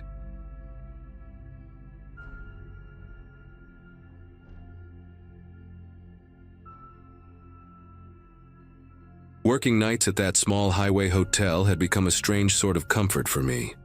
My schedule was upside down compared to most people I knew, but I liked the quiet. The building sat beside a long stretch of road where trucks hummed past like slow waves, and most nights were uneventful enough that I brought a thermos and a crossword book just to stay awake. At the time, I was juggling online classes and paying off some bills, so the solitude actually worked in my favor. Guests rarely wandered in after midnight, and the handful already checked in usually kept to themselves, so I had hours of stillness where my thoughts were louder than the lobby TV playing reruns. My maintenance coworker, a guy named Caleb, had the opposite kind of presence. Always fidgeting, always pacing, always muttering little reminders to himself. During the day, he seemed harmless enough, but nights tended to stretch people thin, and he often looked like he hadn't fully stepped out of whatever dream he'd been having before his shift. That particular night started out ordinary. I had just finished logging a late arrival and was wiping down the counter when I heard a heavy scraping sound coming from the east hallway, the one lined with vending machines and utility closets. At first, I figured a guest was dragging their suitcase, but the noise kept going, long and uneven, like something wooden being pulled over tile. When I stepped closer, I saw Caleb at the far end of the hallway, bracing his shoulder against a lobby armchair and pushing it toward the wall as if he needed it in a specific spot. The thing that threw me off was the angle. It was wedged halfway between two doors, facing nothing, like he was arranging a stage set, only he understood. He didn't acknowledge me, not even with a nod, and that was unusual because he normally rambled about whatever task he was on. As he straightened the chair, he tilted his head slightly, murmuring to the empty space beside him. I couldn't make out his words, but the rhythm of them felt too deliberate to be random self-talk. For a moment, I wondered if he had Bluetooth earbuds in, but his ears were bare. I tried approaching in a casual way, just to check if everything was okay, but before I'd even finished asking, he jerked around like I had shouted in his ear. His eyes darted past me, scanning the hallway and the ceiling as though he expected someone to step out. "They're here, aren't they?" he asked, voice low and uneven. I honestly thought he was joking, some weird attempt at humor, until he glanced at the wall panels with this jittery suspicion that made my pulse pick up. When he stepped closer, I noticed the end of a metal handle sticking out from inside his sleeve, barely hidden by the cuff of his work shirt. It took me a second to recognize the shape, long, narrow, with those faint grip ridges. A screwdriver. And suddenly the scattered details I'd been ignoring started clicking into place. The unplugged cameras, the shifting furniture, the doors he'd been checking all week. He stepped back from me like he needed more space to think, rubbing his thumb over the concealed handle in his sleeve, almost absent-mindedly. His gaze kept drifting to the lobby entrance behind me, and that's when I remembered the odd clicking sound I'd heard earlier, like metal tapping against metal. At the time, I shrugged it off as part of his routine checks. Now it occurred to me that I hadn't heard the door latch engage properly in a while. A cold, steady awareness settled in my mind. Not panic, but a kind of forced clarity. If he had been removing hinges or tampering with the locks, I might not be able to get out easily if things escalated. The idea made me straighten a little, like my body was quietly telling me to stay alert without drawing attention to it. Caleb started talking again, this time in a sharper voice, pointing at the drywall like it held answers only he could interpret. "You think I don't hear them?" he said. "You think I don't know you brought them in?" The way he spoke wasn't angry at first. It was more desperate, the kind of tone someone uses when they're trying to piece together a puzzle that keeps shifting around. But when I told him nobody else was here, that the hall was empty, the rooms booked but silent, his expression tightened in a way that made my heart thud. He leaned closer to the wall, tracing a line along the seam where two panels met, whispering something under his breath, as if someone behind the plaster was whispering back. I tried to keep my voice steady, suggesting maybe we should step into the brighter part of the lobby so he could show me what he meant. My goal wasn't to argue or correct him, just to bring him into a space where I had a little more room to react. Instead, he moved the other direction. He crouched near the base of the hallway door to the laundry room, poking his fingers into the hinge pocket like he was checking his progress.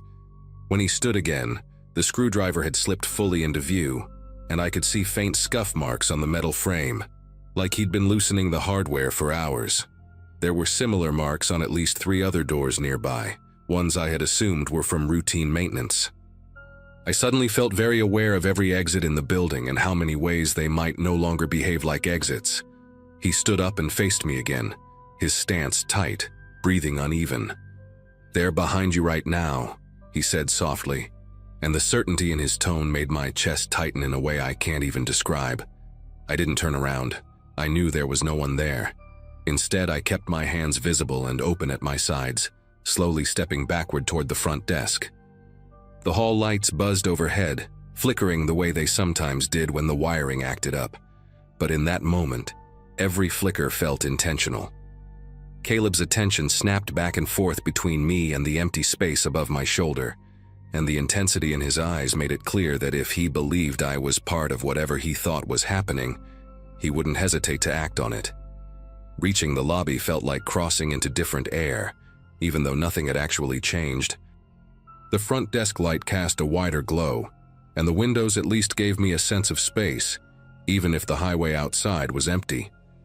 I kept my voice calm, telling him we could call the manager together if he thought someone had been sneaking around. The suggestion set him off again. He shook his head quickly, muttering about how a call would alert them. He started pacing between the coffee station and the hallway entrance, gripping the screwdriver in a way he probably didn't even realize. For a moment, I wondered if I should dash out the front door, but the memory of those metal clicks stopped me. If he had really messed with the hinges, yanking on the door might just make him panic further. And panic wasn't something I could afford from him. Instead, I asked if he wanted to check the boiler room with me, pretending I'd heard something strange earlier. It wasn't a brilliant plan, but I needed him to move away from the lobby exit. His steps slowed, and he looked at me like he was trying to decode whether I was lying. The silence stretched long enough that the hum of the vending machine sounded unnaturally loud. Then he nodded, just once, and told me I should walk ahead. That single request chilled me more than anything else that night. I couldn't lead him deeper into the building, not with that tool in his hand and that erratic suspicion flickering across his face. So I pointed to the fire panel on the wall and lied, saying the boiler room key wasn't on the ring. It had been moved to the office safe. I told him he could check himself if he didn't believe me. The office door was beside the desk, and as soon as he turned toward it, his focus tunneled in on the keypad like it held the final proof he needed. He stepped closer, tapping his fingers along the metal edge, whispering to whoever he thought stood beside him. I took that moment, just a few seconds where his back angled away, and slipped to the lobby door. I pressed the push bar slowly, expecting resistance, but it gave way with a soft click I hadn't heard in days. Maybe he hadn't gotten to that hinge yet. Maybe luck finally decided to cooperate. Either way, I stepped through, letting the door rest against its frame without letting it slam. I didn't run until I reached the far end of the parking lot, where the glow of the sign lit the pavement like a pale spotlight. The police arrived faster than I expected after I called from my car, and they handled things in a way that made me realize how close the situation had been to spiraling into something worse. They found several door hinges loosened, a handful of lock plates removed, and 2 unplugged cameras tucked neatly into a cart he'd been pushing earlier. Caleb didn't resist when they approached him. He just kept staring at the walls as if someone was about to step out from them. I never got a clear explanation about what he believed was happening, and maybe he never had one himself. The building eventually got new staff and updated security, and I found a different job not long after. Even now, though, whenever I walk past a door with a hinge slightly out of place or hear the scrape of furniture on tile, a part of me remembers how easily a familiar space can shift into something dangerous without anyone noticing until it's almost too late.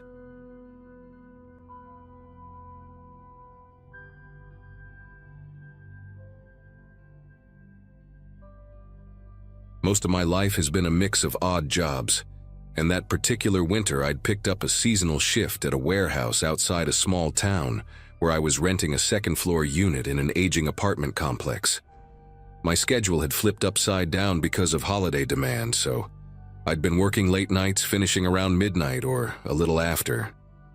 The place itself had that industrial smell of cardboard dust and cheap heater vents, and everyone walked around half awake, trading jokes just to stay moving. I kept mostly to myself, sharing quick conversations during breaks but never getting too close to anyone. That's probably why I didn't notice right away how one specific coworker had inserted himself into almost every end-of-shift routine. His name was Darren, quiet at first glance but always drifting toward whoever seemed tired or distracted.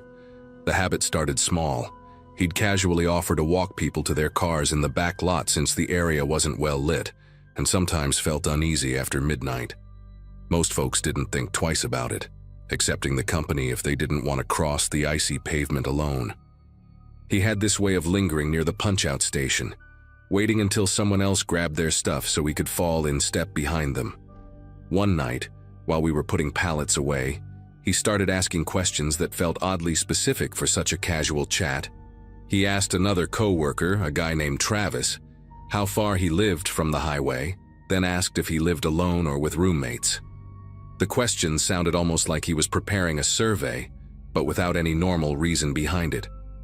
Travis laughed it off, but I remember the way Darren watched him afterward, like he was storing the answers somewhere in his head. I figured maybe he was awkward socially, or trying too hard to make small talk, until he turned the same line of questioning toward me during break.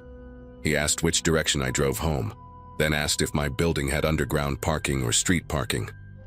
He went further than that, asking whether my neighbors were home often, and if people tended to leave their lights on late. He said it all like he was discussing weather patterns, totally casual, but something in the pacing of his questions felt unnatural. I tried answering vaguely without giving anything real. I mentioned traffic lights and general streets but kept it broad. He nodded along like he understood exactly where I lived, even though I'd been intentionally unclear. What bothered me wasn't the questions themselves, but how invested he seemed in each answer, like he was assembling a map. The night everything shifted happened after a long shift of sorting incoming shipments. Most of us clocked out at the same time and headed toward the back exit. I walked out with another coworker, Jenna, and we chatted a bit while the cold air hit us.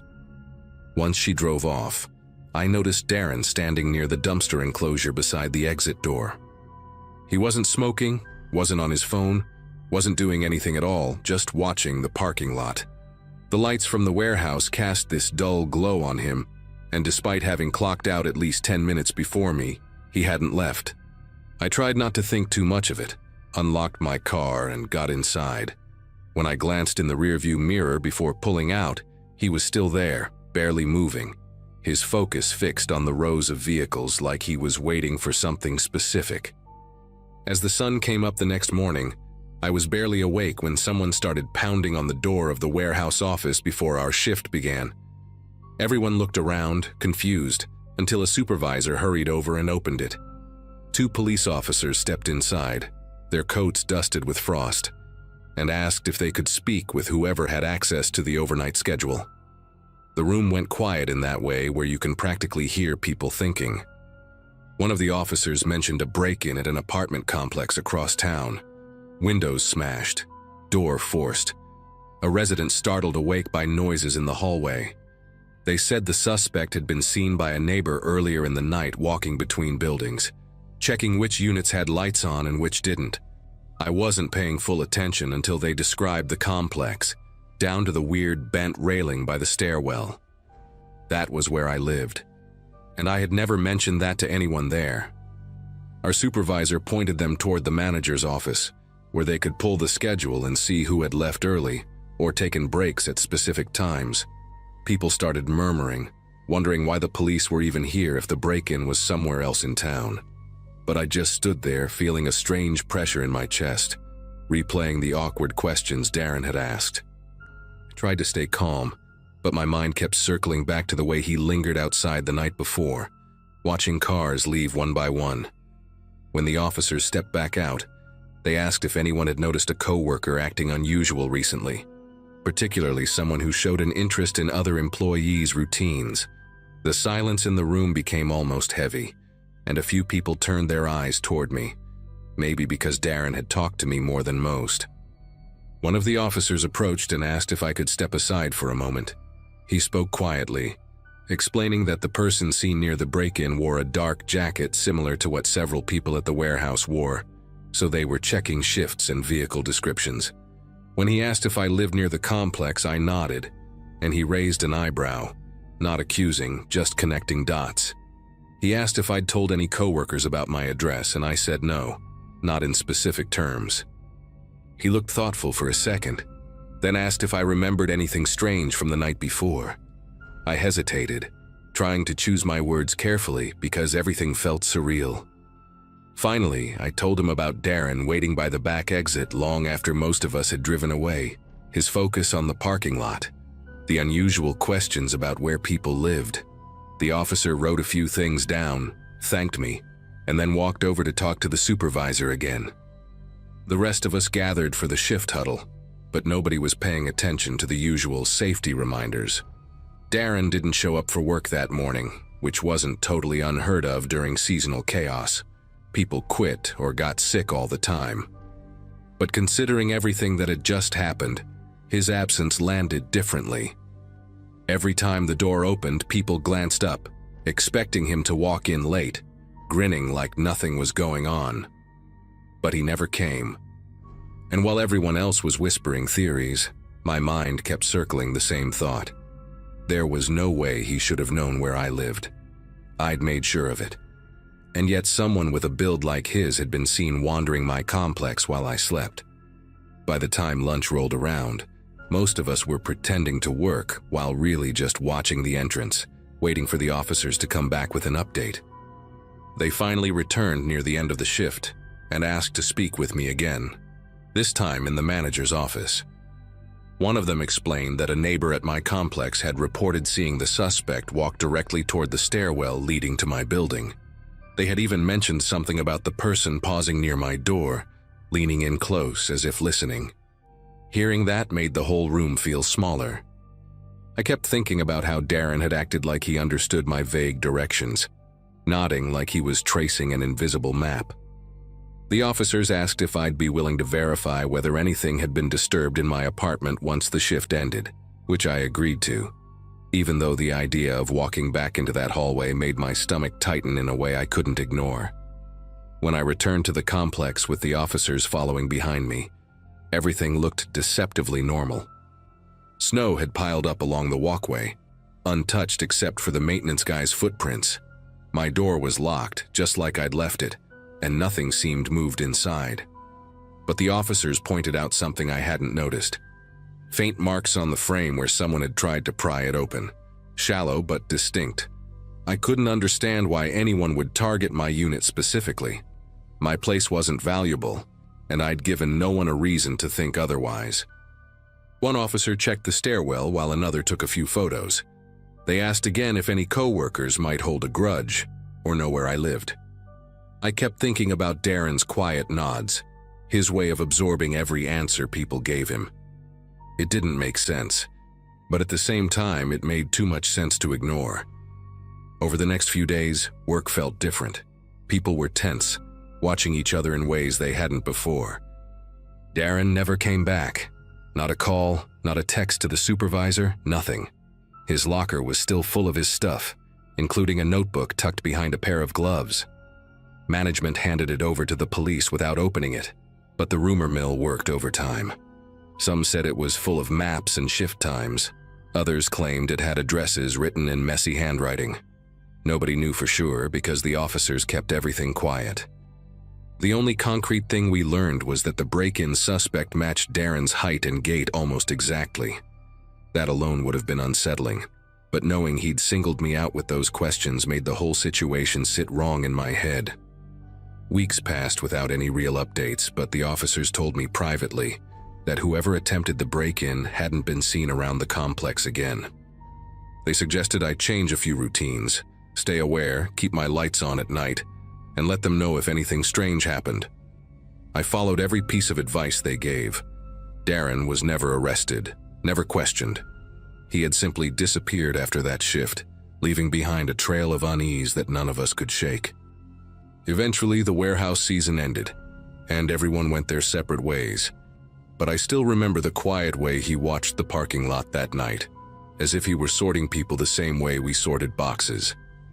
I never found out what he wanted from me, or how far his plans went, but the break-in attempt stopped completely after he vanished. To this day, I don't know if that was supposed to be a warning or the end of something he hadn't finished.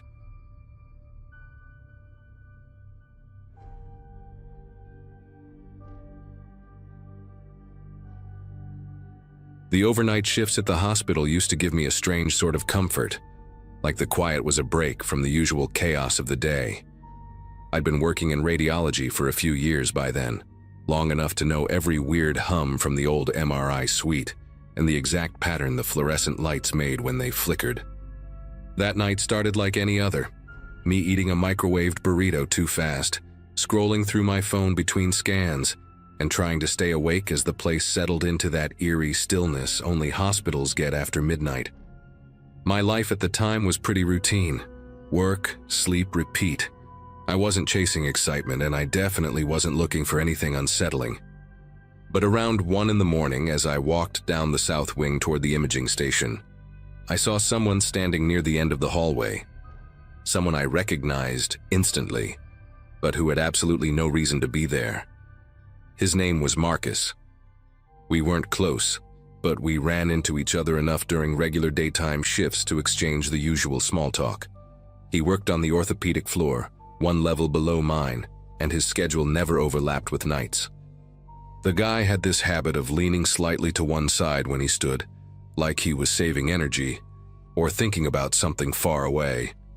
That part of him looked the same, but everything else felt wrong in a way I couldn't explain at first. He was only partly visible under the emergency lighting, one shoulder lit, the rest of him swallowed by the dim stretch of hallway behind him. He didn't wave, didn't nod, didn't even seem to breathe deeply.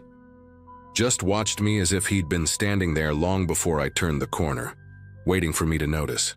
I called out to him, something casual like, "Dude, what are you doing up here?" expecting him to laugh or tell me someone screwed up his schedule. Instead, he tilted his head just a little as if the movement was delayed or he was mimicking something he'd seen humans do before but hadn't mastered. Then he repeated my exact words back at me, same tone, same pacing, just slower, like the sound had to travel through something thick before it reached me. It caught me so off guard that I actually stopped walking for a second, trying to make sense of it. I asked again if he was all right, and he repeated that too, a beat later, every syllable stretched thin. No emotion, no confusion, just this blank expression that never shifted, not even when I stepped closer to him. It felt less like someone responding and more like a recording lagging behind. I told him I'd call security if he didn't explain what was going on, and he finally turned away, disappearing into the stairwell without making a sound. I figured maybe he was having some sort of episode or messing with me, but something about the way he moved, smooth, almost too smooth, didn't line up with the guy I knew. I went back to my station trying to shake it off, chalking it up to exhaustion. But 15 minutes later, when I left the imaging room to grab a chart, he was there again. Different hallway this time, closer to my wing, standing half hidden behind a supply cart like he'd been placed there on purpose. Same posture, same stare, same complete stillness. And when I said his name, he didn't even blink. He just began to repeat it back to me, dragging out the sound as if testing the weight of it for the first time.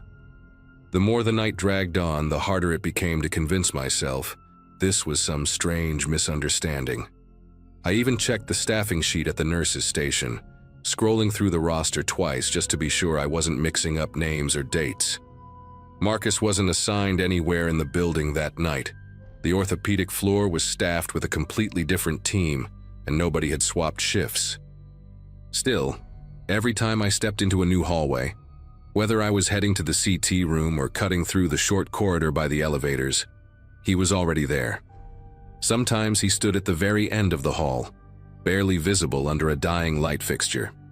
Other times he was positioned unnervingly close, so still that it felt unnatural. I tried calling out to him again, louder, but each time he only copied my words back at me, just a hair too late, like an echo with intention behind it. I thought about calling security again, but the truth is I hesitated. The hospital was short-staffed that night, and the last thing I wanted was to kick up a fuss if it turned out to be a harmless mix-up. I even texted one of the orthopedic nurses I knew, asking if Marcus was covering for someone or doing some kind of after-hours project. She replied almost immediately. He had clocked out earlier that afternoon. She'd literally watched him leave. That message made something tighten in my chest, this deep, spreading unease that wouldn't let go. I walked back into the radiology suite and locked the door behind me, something I'd never done in all my time working there. About 30 minutes later, I had to step out again to bring a patient down for a late-night ultrasound. I wasn't exactly thrilled about leaving the safety of my room, but I couldn't justify ignoring a scheduled scan. When I pushed the door open, the hallway outside looked empty at first glance. Too empty, actually, like someone had cleared out faster than they should have. The air felt heavy in that space, the kind of quiet that makes every sound ring louder than it should. I kept my head down and moved quickly toward the elevator, rehearsing what I'd say if I saw him again. But halfway there, I caught a glimpse of movement near the water fountain, just to my left. There he was, leaning slightly, features lost in the shallow pool of light. He didn't move, didn't adjust his stance, didn't acknowledge me at all. But the moment I muttered, "Why are you doing this?" he responded, my own voice thrown back at me, thinner this time, like the words were draining him somehow. I kept walking, pretending I didn't hear him, but I could sense, more than see, that he stayed fixed on me until I turned the corner. When I reached the elevator, I jabbed the call button over and over, wishing the damn doors would open faster. As I waited, I heard footsteps coming from the direction I'd just come, but they didn't sound right. They were too even, too perfectly spaced, like someone had practiced them. I refused to turn around until I absolutely had to, and when I finally glanced back, he had already reached the opposite end of the hall. Same posture, same unreadable expression, same silence. I stepped into the elevator the second the doors opened and practically slammed my palm on the button for the first floor, praying he wouldn't follow. When I reached the first floor, I forced myself to act normal for the patient's sake. She was an older woman from the cardiac unit, chatty in the way people get when they're nervous, and I did my best to respond like nothing strange was happening upstairs.